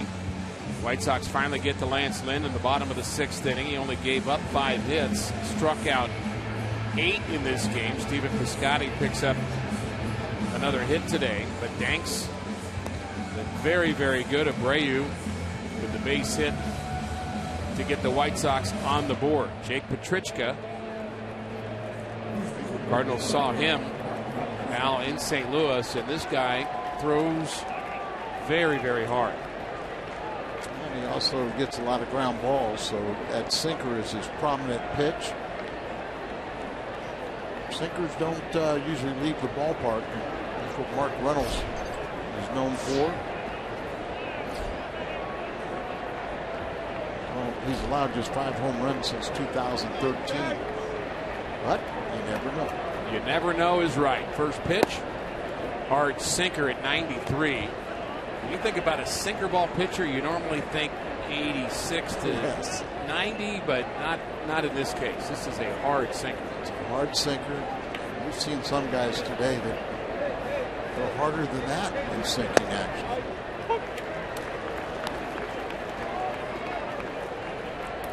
Try and explain it to people what it's like to catch, just play catch with somebody with a heavy ball. Is what we call it, a heavy ball. Feels like you're playing catch with a shot put. Other guys, you feel like even though they threw hard, you could just kind of pick it right out of the air. Couldn't bother you at all, but then there's guys that your just hand hurts.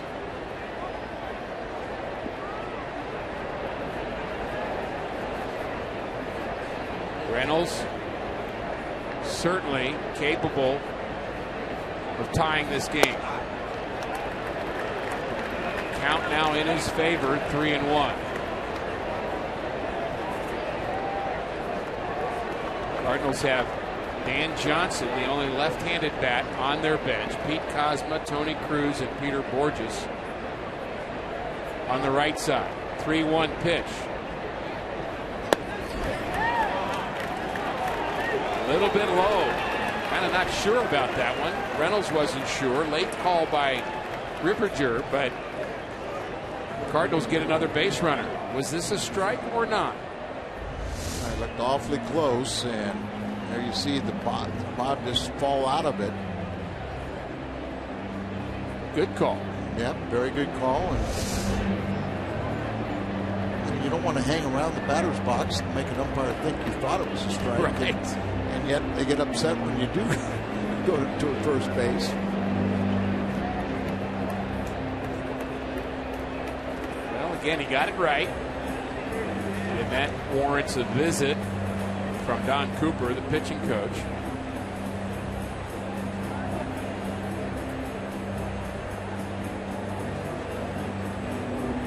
I wonder a little bit the psychology right there.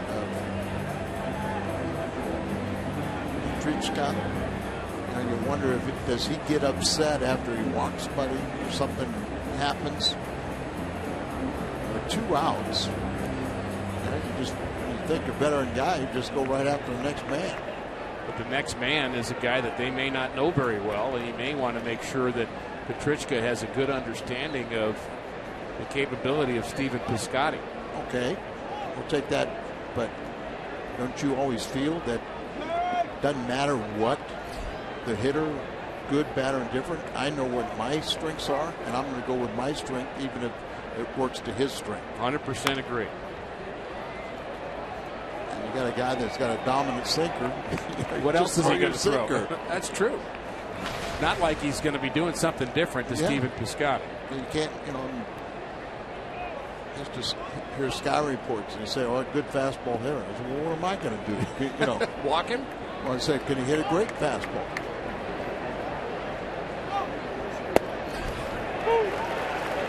I used to say, "You're talking about he could hit Randy Jones's fastball. When's he going to hit my fastball?" 0-2 on Piscotty. 2 runners aboard for the Cardinals, looking to get on the board for the first time here in the 7th inning. 0-2.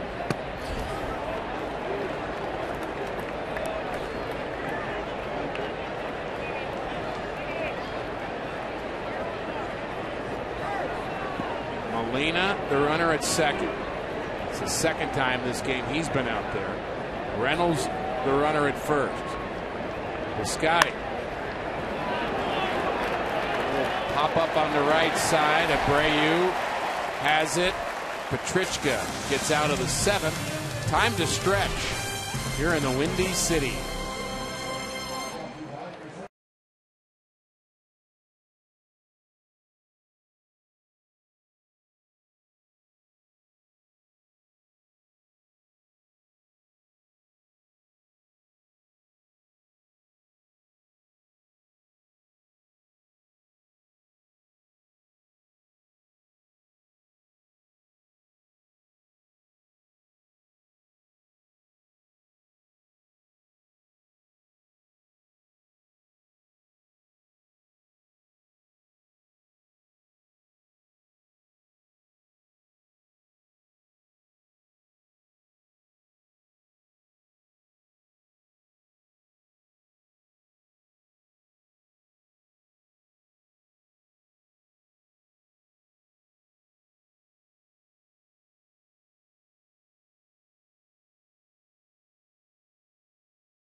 Just like the pros, 12,000 kids ages 15 and younger entering with a ticket will receive a Kids Alternative Colton Long jersey, courtesy of Powerade and Shop and Save.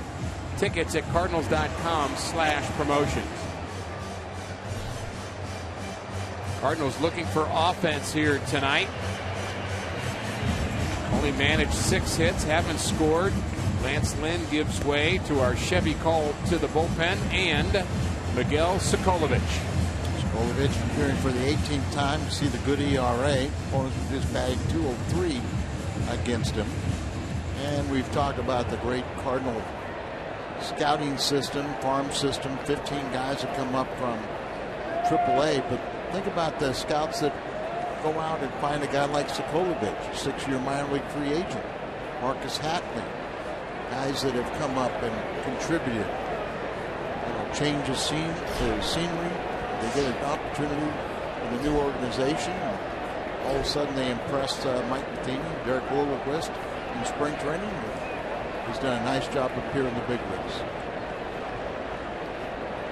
Ready for his first pitch, just a bit outside to Alexi Ramirez. And what you're saying about scouts out, I couldn't agree more with the value of a scout being able to figure out something that will make a player valuable. Think about the trading deadline emerging, and what a scout doesn't do is just kind of look at the numbers and say, hey, the guy's hitting 240. Anybody can do that. That's easy to kind of look at the guy's numbers. You can crunch his numbers, you can evaluate them, you can go through all kinds of metrics. Anybody with a calculator can do that. But what you can't do is see that the player has made an adjustment. Maybe he's turning on a pitch he wasn't. Maybe you see value going forward. You see a guy that maybe is working harder. I mean, there's so much of the kind of human factor that the player is able to adjust to that I think makes these guys incredibly valuable. Well, and also you have to project. Right. What's going to be 5 years from now? You take a high school kid and, 5-6 years, what are you going to be? That was Jim Henry, the former general manager of the Cubs, who was Alan Bennis's coach at Creighton. And good guy. I talked to him a little bit in the lunchroom. And really enjoy him. You know what I miss is the old scouts. They've all died off. They were just absolute characters. I'll say. And I mean, boy, do they have some stories and just. Half of them were true. Oh, you can't tell you the good ones, but they're just classic.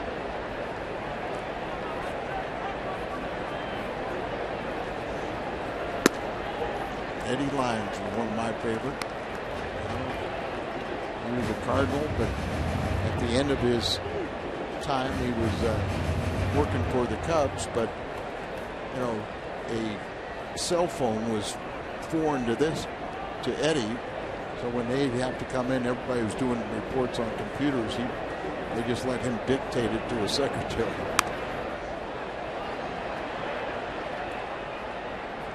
The key value they bring is just their understanding of athletes and what makes them tick and what makes them get better and what makes them get worse, and seeing potential in somebody that, again, it's not going to show with the number. And you know, everybody should be pretty sound and correct with their number one trip picks. But sure. When you look at a Mike Piazza was a 62nd rounder. You know, Keith Hernandez was like late 30s or 40s. Segrist was a 41st pick. Don't even have that round. Up the middle, off the glove of Long. Would not have been able to make a play anyway, so a leadoff hit for Alexei Ramirez. That's his first hit of the night.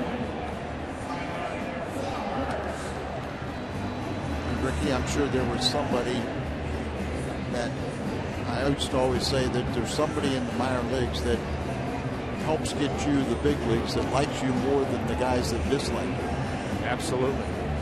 Red Canyon was a guy that put his reputation and his neck in a noose for me.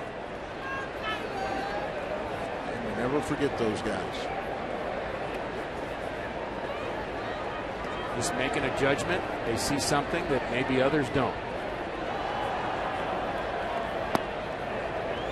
Swing and a miss by Flowers. So again, as that relates to the potential trade or the potential trade that could happen for the Cardinals or anybody else leading up to the trade deadline, you look at a player like Adam Lind or Adam LaRoche or some of the other names that are out there that people are interested in, and you say, are they on the verge of breaking out, or are they kind of plateaued, or what do you see in them? And, you know, do they seem like they're worn out at this stage of the year, or are they just getting ready to kind of come into it? All that's kind of subjective.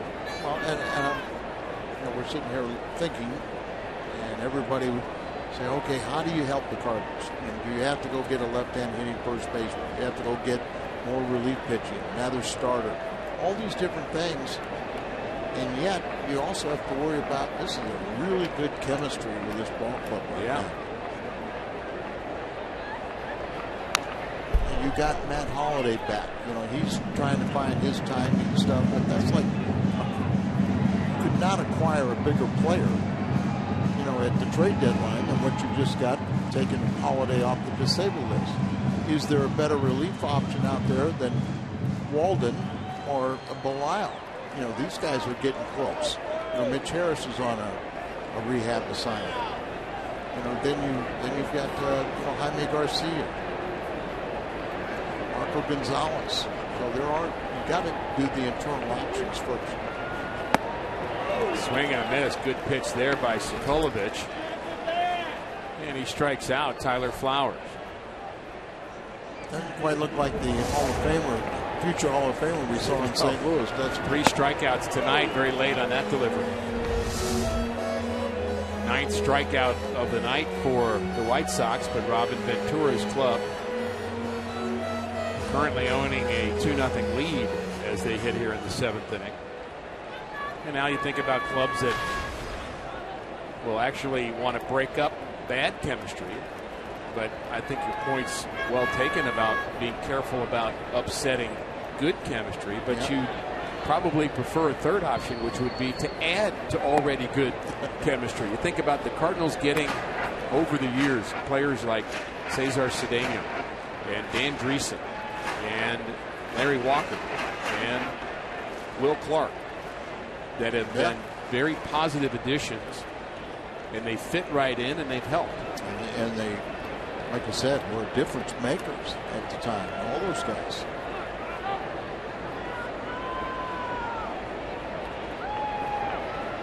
Good changeup, signature pitch for Sokolovich. Yeah, he's got a very good changeup. I like his slider also, and then he has good, usually good enough command where he can spot his fastball to make it 3 effective pitches. We've all been on clubs too, where the team's clamoring for a trade, and then they trade somebody who said, "Well, we didn't want him to get traded." Right.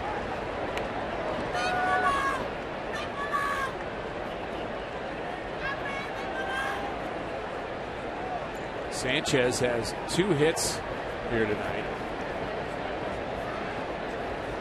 They've been batting .193.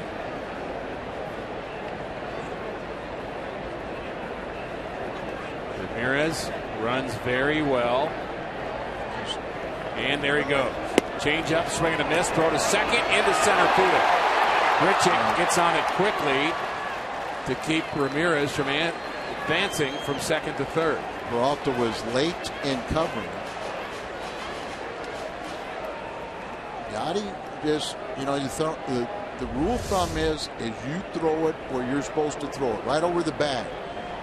And you see Johnny late in covering, but one of the few times, and really Sokolovich should have stepped off because it was a moving start for Alexi. He was kind of dancing, but he was kind of fidgety and going there, and so he should have stepped off at the very least.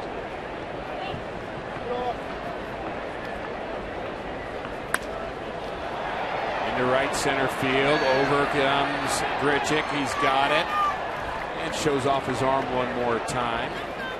Cut off by Peralta. 2 outs here in the White Sox 7th.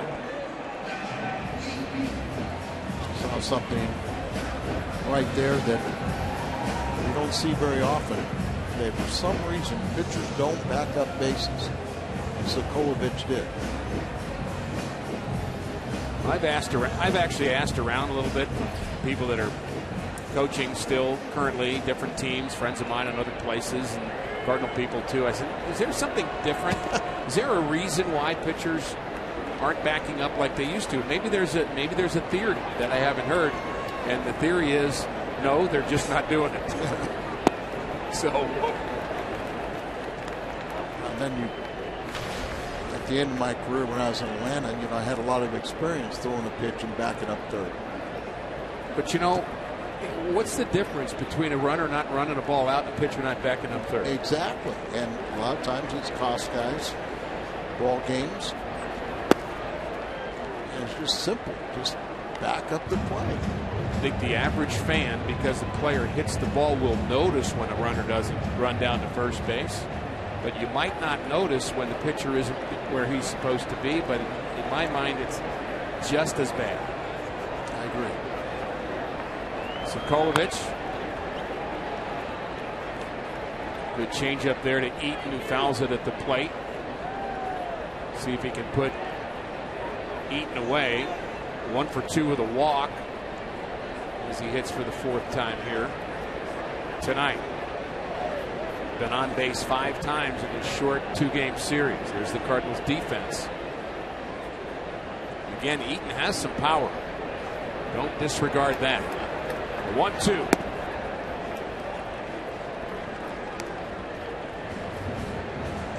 See the 9 on the right shoulder sleeve. They're in honor of Minnie Minoso. Did you know Minnie? I did. Oh, yes, what a wonderful guy. We lost a special one there.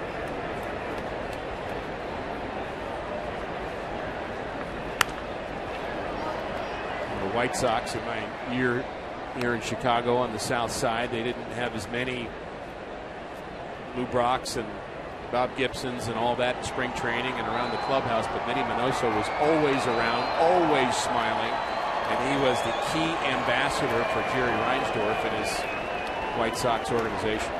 What was he, played in 6 decades? Yes. And tried to get him in a 7th. But they wouldn't let him.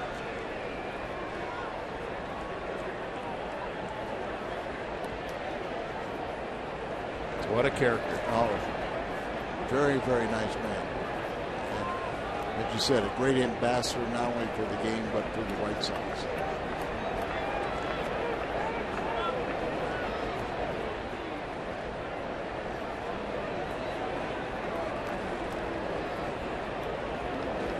Cardinals will take on the Kansas City Royals tomorrow in the makeup game that we talked about, last interleague game of the season for the Cardinals. 2-2 pitch, swing and a miss, gets him with the changeup. Eaton strikes out, 2 in the inning for Sokolovic.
On Fox Sports Midwest, let's go to Pat Paris. He's in our studio and he has a Bommarito sports update. Pat?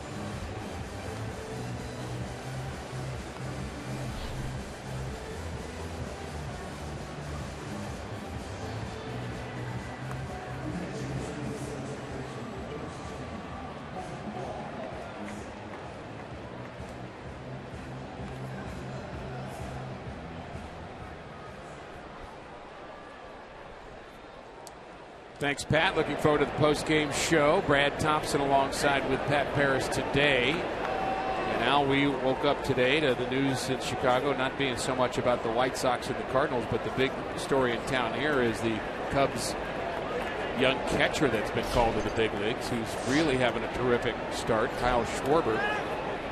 He's hit 400 plus, has 3 home runs in his first week or so in the big leagues. Well, you know, he hit game tying home run in the 9th inning yesterday and then won it, I believe, in the 13th with a solo shot.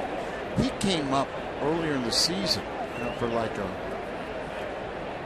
might have been when Ross had the concussion 7 days and hit 400 then. They sent him down to the dismay of so many, but he's come back up now that Montero's on the disabled list. Zach Duke. Hard hit ground ball, but right at the second baseman. Sanchez throws out his counterpart, Colton Wong, 1 out in the 8th. You mentioned the White Sox bullpen has been really good. The best bullpen ERA in the last 2 weeks in all of baseball. Now, not a lot of games there because you got the All-Star break, but you know, bullpens, as we've talked about Al so often, can get on a roll collectively. And right now, you'd say the White Sox have it working.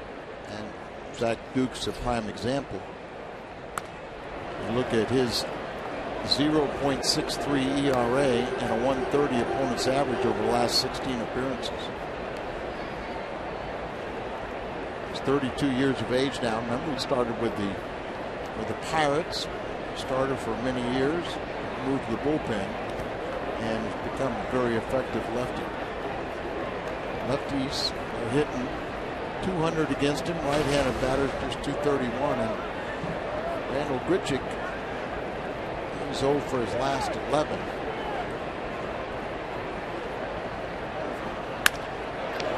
And base hit. There goes that 0 for 11. That's why I mentioned.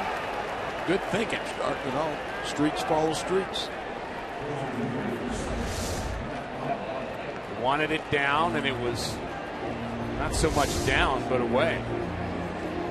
Not going to let him face Matt Holliday, are they? Somehow, I don't think so. Flowers went out there, probably let the bullpen get going.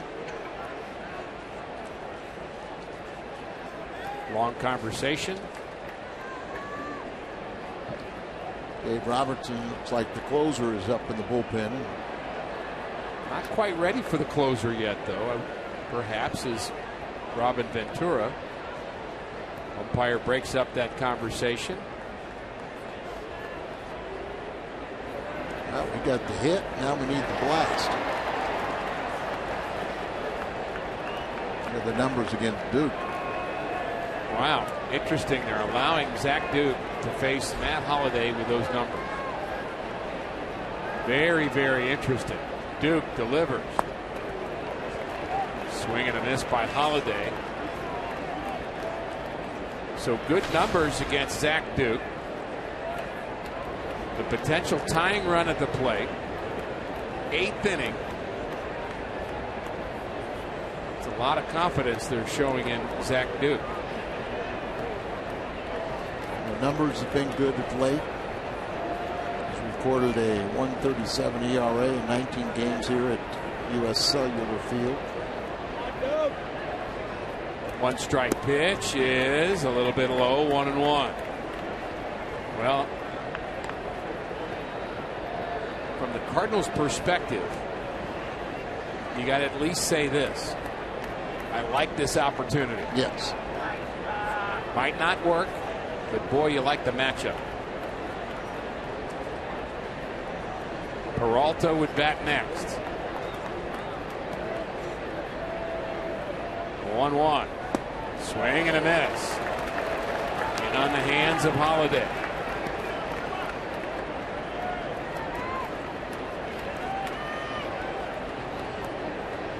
Wheels turning. Two managers in their 4th season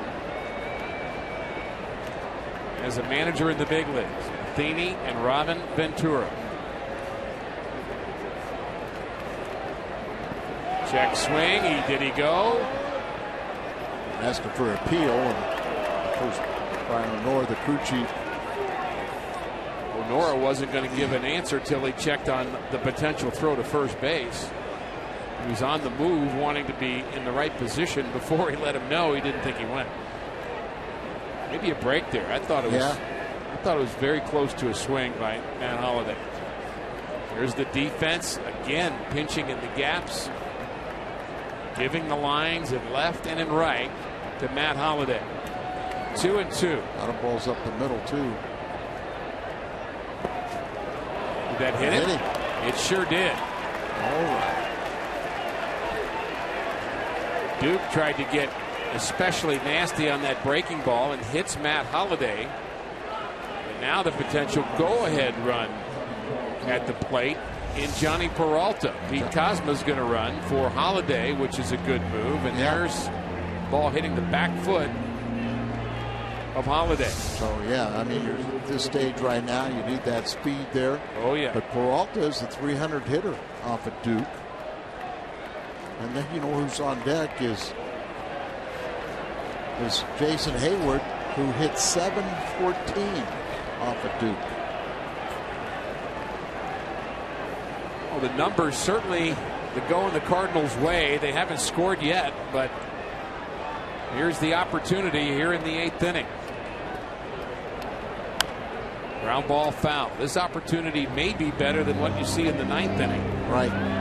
So take advantage right here. Well, and how many times do we see a game where the game is really on the line when you're talking about your 7th and 8th inning pitchers, and then a closer would come in the 9th to start a 9th inning with the back end or the bottom of the order with sometimes a 3-run lead. And he gets a save. Here's the game right here. Johnny Peralta, 21 doubles, 107 hits. He represents the go-ahead run at the plate. Tying run is at first base in Cosma. Grichuk has the lead at second. And the 1-1. Swung on and missed. 1-2. We talked about Johnny Peralta tied for first in the major leagues with his 12 game-winning RBIs. But this stat is very important. He's batting .375, first in the major leagues in the 7th inning or later, with 19 RBIs.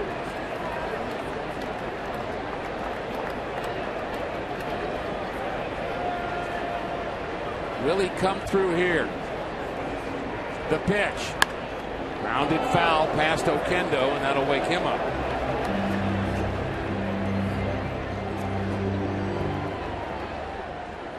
He's saying, I'm glad my knee feels better. I can move. He's in such great shape right now.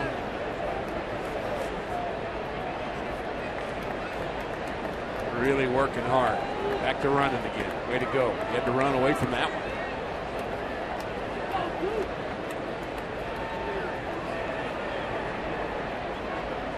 The 1-2 from Duke. Swung on and missed. He gets Peralta. Big strikeout. Big moment in this game, perhaps.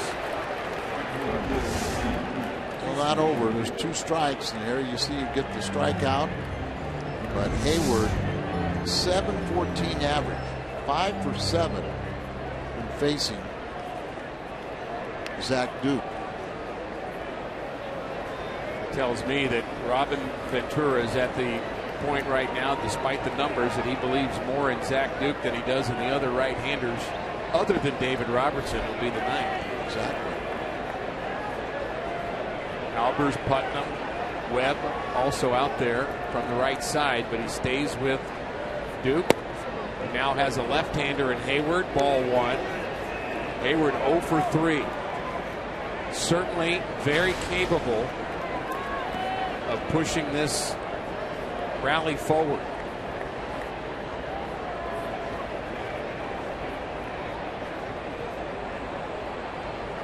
The pitch. A little bit low. 2-0.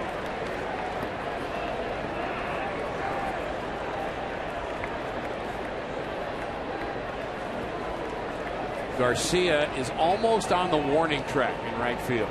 And I'm not kidding. Look how deep he is. 2-0. Breaking pitch for a strike.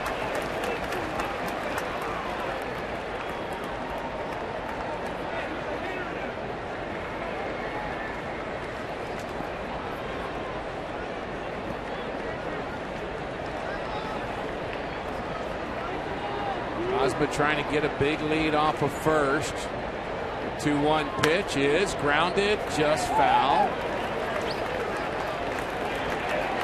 But they're going to say that's catcher's interference. All right. It seemed like an odd swing from Jason Hayward, and his bat must have caught the glove of the catcher, Tyler Flowers. We haven't seen that. I haven't seen it all year. Not this year. And now Robin Ventura will make the pitching change and go to his closer for the 4-out save. What a break for the Cardinals. Catcher's interference allows Hayward to go to first. Here's the swing and the late swing, and he hits the glove of Flowers, who has the responsibility to keep his hand back away from that swing.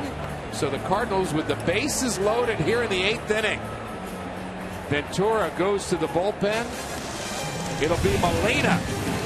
Game on the line when we come back.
Been a good ball game here at U.S. Cellular Field. 2-0 White Sox.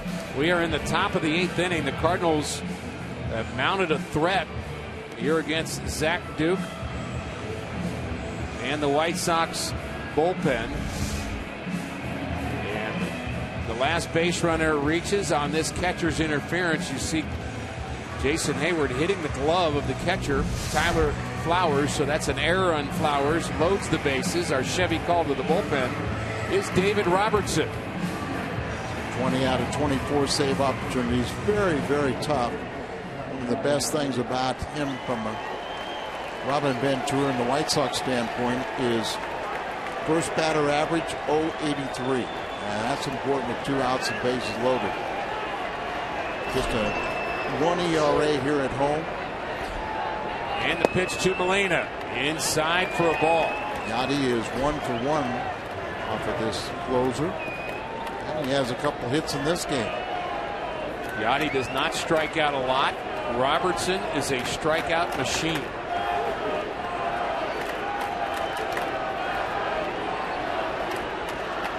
And the pitch. Swing and a miss by Yachty. Big cut there. Cardinal fans trying to have the Yachty chant, and the White Sox trying to drown him out, and a little upset about it.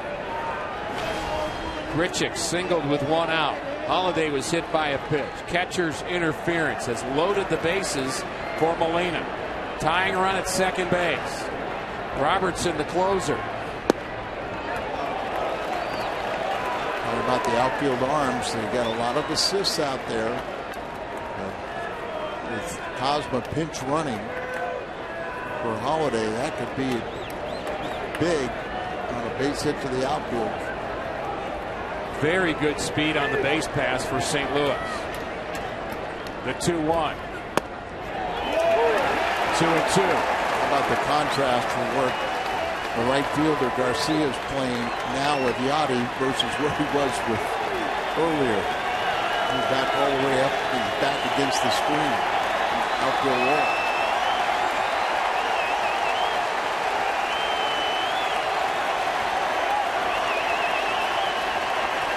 The 2-2. Down the right field line. This is fair. And in the corner. Grichuk scores. Here comes Cosma. Hayward to follow. And the Cardinals take the lead in the 8th. On a stand-up triple by Yachty. But they had the right fielder so shallow with that ball slicing down the right field corner, it got all the way to the wall, and that allowed the bases clearing triple by Yachty or Molina.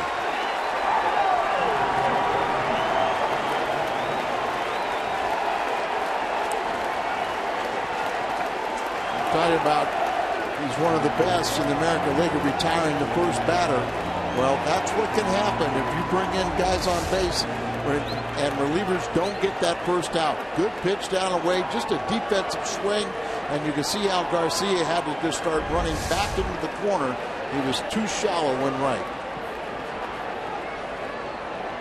Big moment for the Cardinals. And Yadier Molina, 3rd hit of the night. Yachty had 3 hits last night.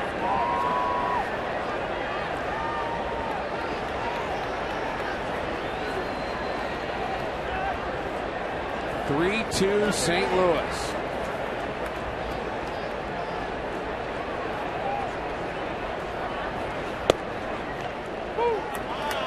Robertson very tough on left-handed batters also. 6th best average in Major League Baseball. Lefties are just batting 176 against him.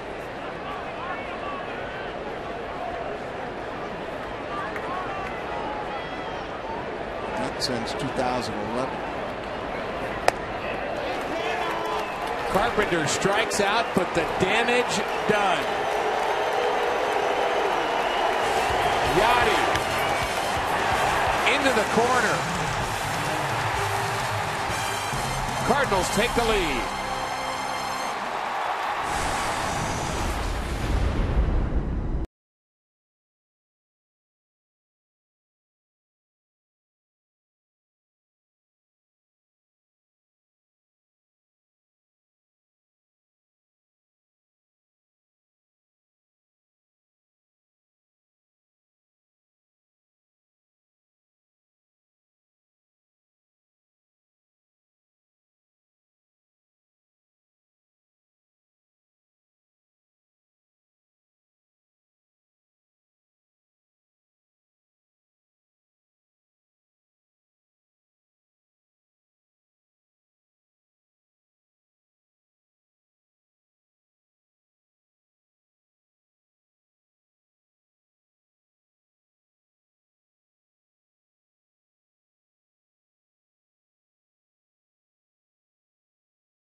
you by Budweiser. Make a plan to make it home. And by Ford, the official cars and trucks of the St. Louis Cardinals.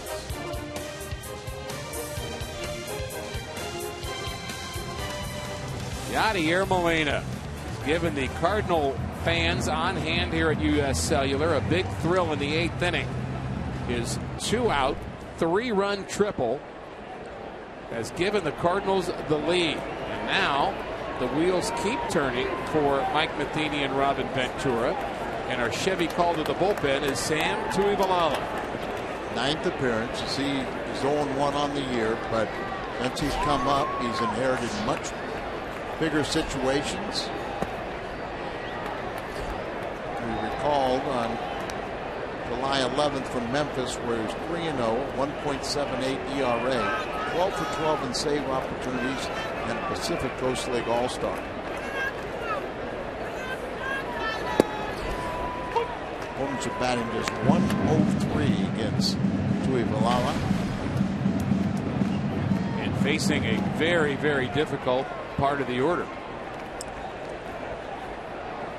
Saladino, the hottest White Sox, followed by Abreu and Cabrera, their best hitters.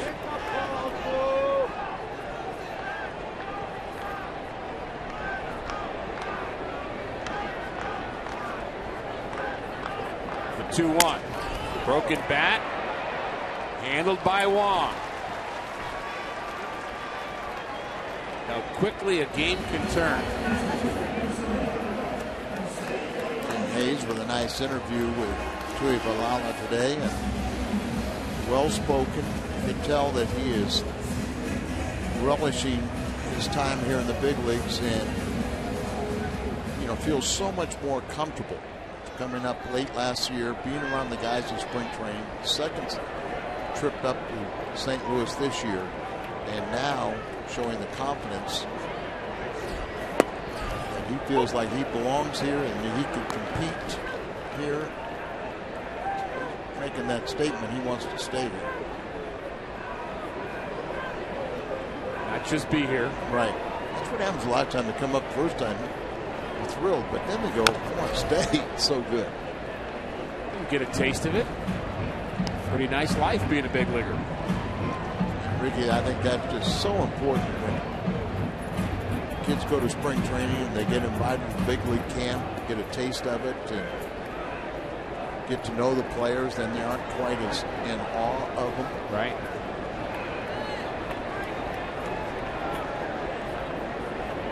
And one thing about Tuivailala, he got Yachty. But the one thing that is very impressive to me, and really the veteran guys respect, you see the foul tip right there,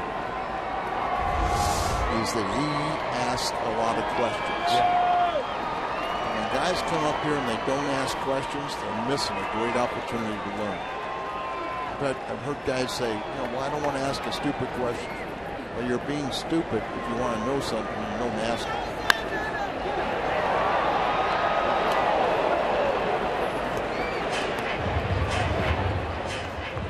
Bob Gibson, Lou Brock. They've got all kinds of answers and different things, but you got to go to them. You got to ask them, and then they'll open the vault. See how deep the outfielders are playing. They want a ball over their head that stays in the park. You have a willing student, and the teacher shows up.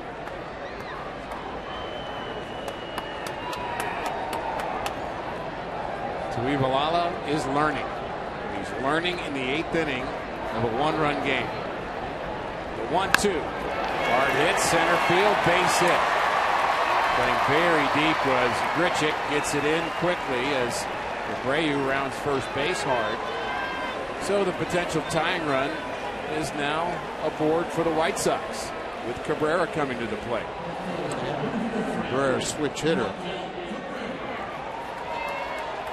Much better from the left side, but then we got the right-handers falling.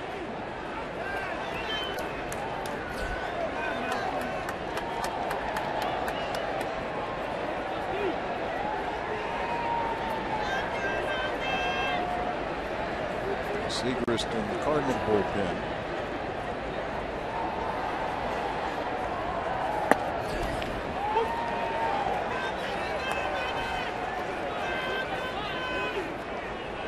Seven with that delivery.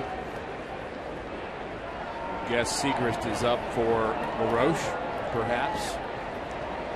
Although with Segrist, as you mentioned yesterday, so see him the right-hander. In some ways, that is absolutely true. Late swing and a foul back. Good fastball. So he's got a good fastball, but remember he's a shortstop, converted in 2012 to pitching, so he's learned very quickly. And this is the one way to learn is to be on that mound. But he's come up with a little cutter, and that's why he's going to be successful.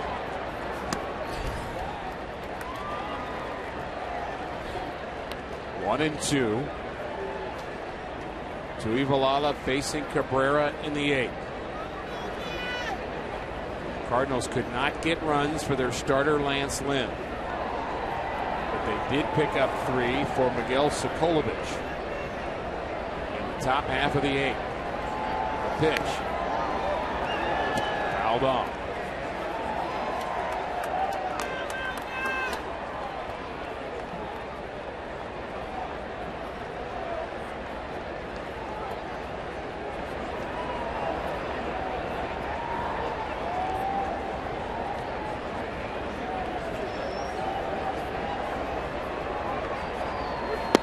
Swing and a miss. He strikes out Melky Cabrera.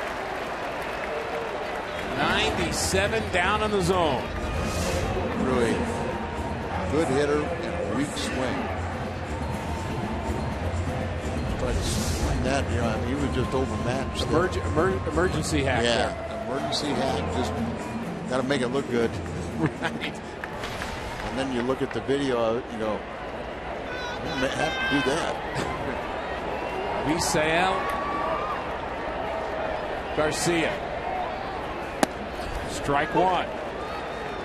He has struck out 3 times. This crowd here has been stunned a bit by what happened in the top of the 8th inning.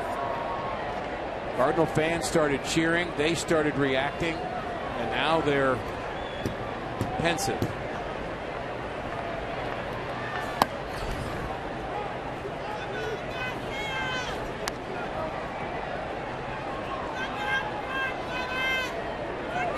Good news. Kansas City defeats Pittsburgh 5-1.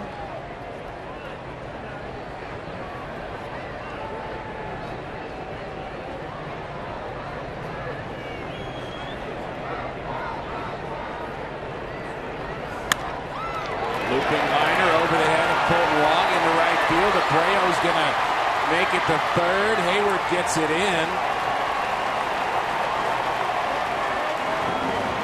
So Garcia just puts his bat on the ball and extends the inning for Adam LaRoche. And Matheny pops out of the Cardinals dugout. He has Segrist ready.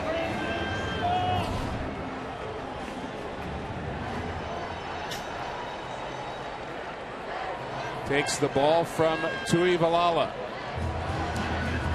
Never easy in the 8th inning and beyond.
and the accounts and descriptions of this game may not be disseminated without the express written consent of the St. Louis Cardinals.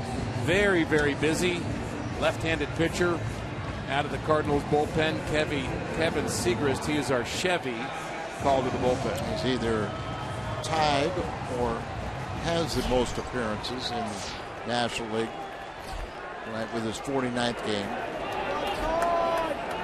So LaRoche will get a chance to face hard-throwing Segrist. Game on the line. And the first pitch is a strike at 93. You say that he's warming up for LaRoche, but many times you wish they would turn around and put a right-handed pinch hitter in there. Lefties are batting .327. .327 off of Segrist. Right-handers .156. Fastball fouled off. He is ahead of it.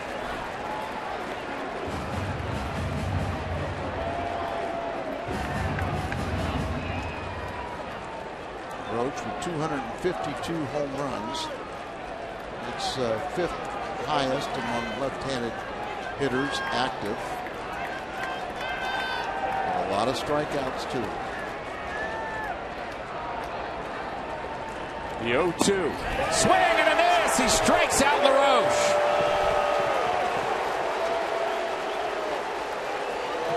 The boos rain down on the Chicago White Sox offense. Big pitch for Kevin Segrist.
Have come back in this game trying to win this series. The Cardinals are 19-7-4 in series this year.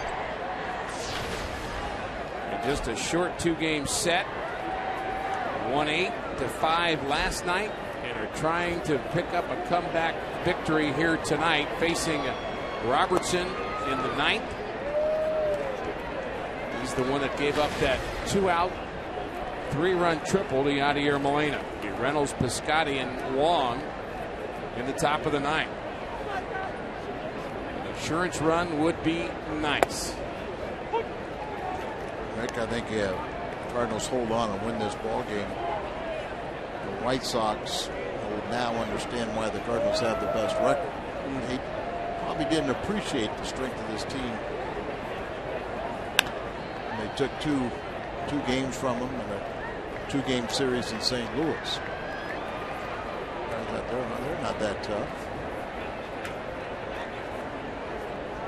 Shows what Chris Sale can make you think about a club. Yeah, that's true.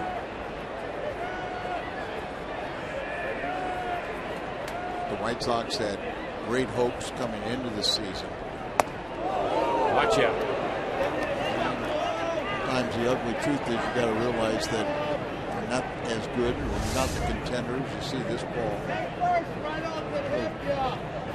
right underneath the elbow. With those elbows. Saw the cutter spin and it didn't cut. Yeah. Almost walked right into it. Think about the importance in that 8th inning, Al, of the catcher's interference. Yes, extending it. There you see the numbers off of Robertson. You understand why he was throwing that ball up and in. Full count. And a base runner for the Cardinals. Hoping to get that insurance run here in the top of the ninth against the closer, David Robertson.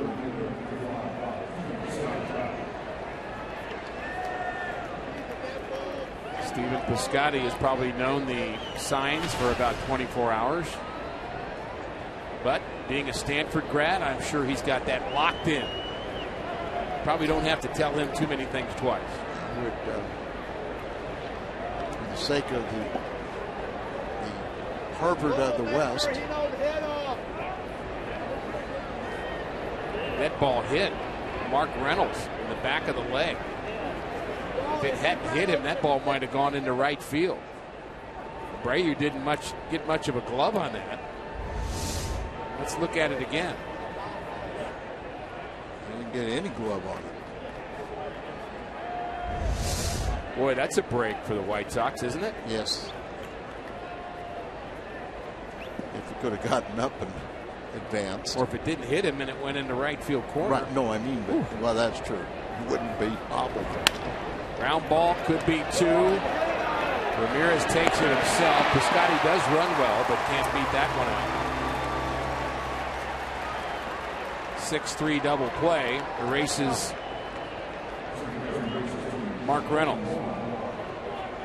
And you kind of wondered, you would have thought, try to get him in a scoring position with a bunt, but then swing away. Scotty at 250. 2 for 8.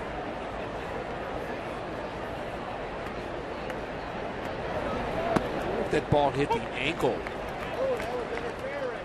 of Mark Reynolds. First I thought it hit him in the back of the leg, but the second view, and if it hits a bone just right on your ankle, I mean that's going to create a bruise, perhaps. Greg Houck working on him. Colton Wong. And Cosma stays in the game as the DH.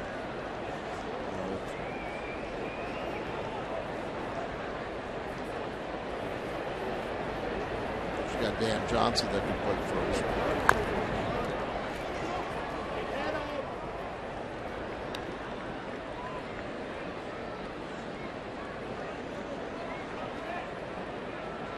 To the count on Colton Wong. 2 outs in the Cardinals' ninth. 3 runs on 7 hits for St. Louis. 2 runs, 8 hits for the White Sox.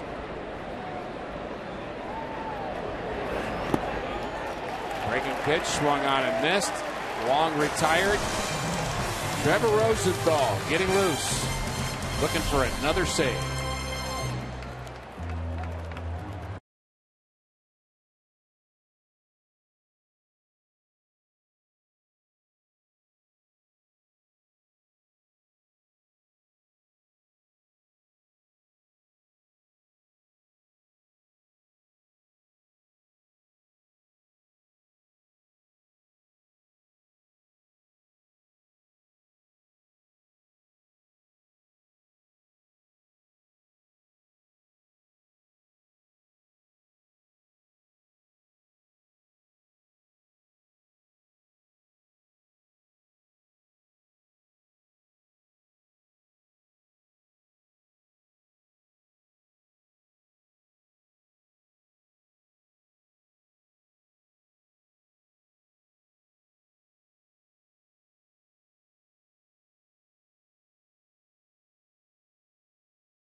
first 3 contests.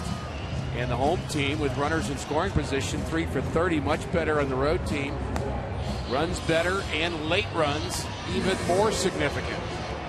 The White Sox picked up all the runs in St. Louis that came late. The Cardinals have done it here tonight.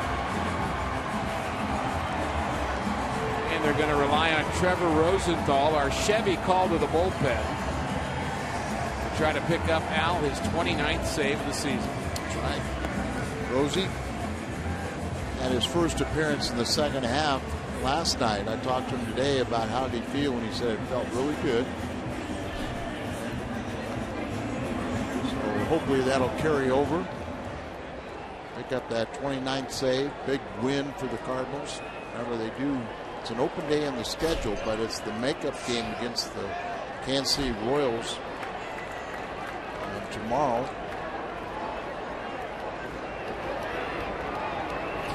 And it is a 6:15 game, not 7:15, so an hour earlier.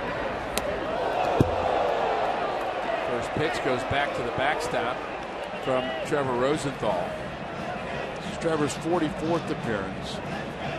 It's 49 by Segras. Maine is right up there. He's got 47 appearances. Ground ball to short. Peralta has it. Low throw, and Mark Reynolds picks it out of the dirt. Out number 1 here in the 9th inning.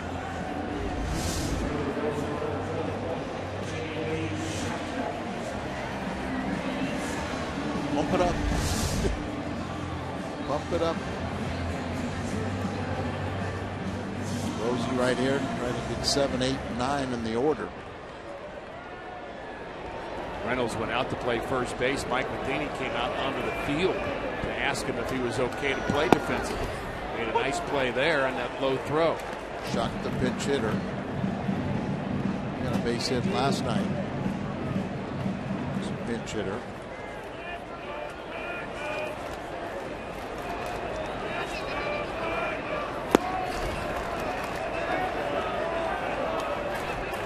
Hitting 313 over his last 26 games. He's 5 for 20 as a pinch hitter.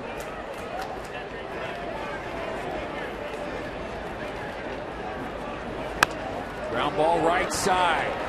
Reynolds, the ball finds you, and then they make you run. I guess that ankle's okay. Magic hand to the training staff. Let's have Rosie just have a real quick and efficient inning. 5 pitches. Cardinals with a 5.5 game lead as the Pirates have lost, hoping to extend that. The White Sox are trying to stand in the way of that. The Cubs 9 games behind St. Louis. So the White Sox down to their last out.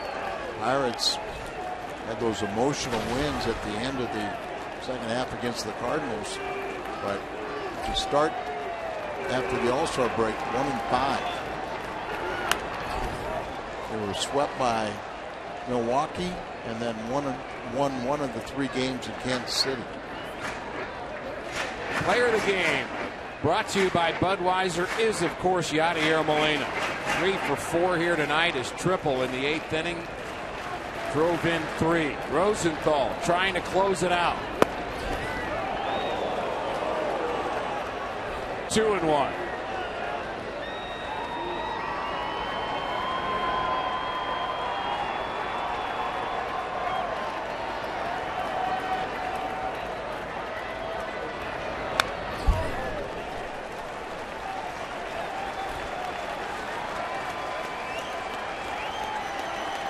Cardinal fans on their feet here at U.S. Cellular. They have enjoyed a whale of a ball game. Swing and a miss. Rosenthal closes it out, and the Cardinals win both games of the series here in Chicago. Outstanding job, good pitching. Lance Lynn was good in his start. The bullpen was great. Finished off with a 29th save by Rosenthal. The clutch hitting of Yadier Molina, and another victory for the best record in baseball. Plenty of good news here from Chicago. We'll talk about it on the postgame show coming up next on Fox Sports Midwest.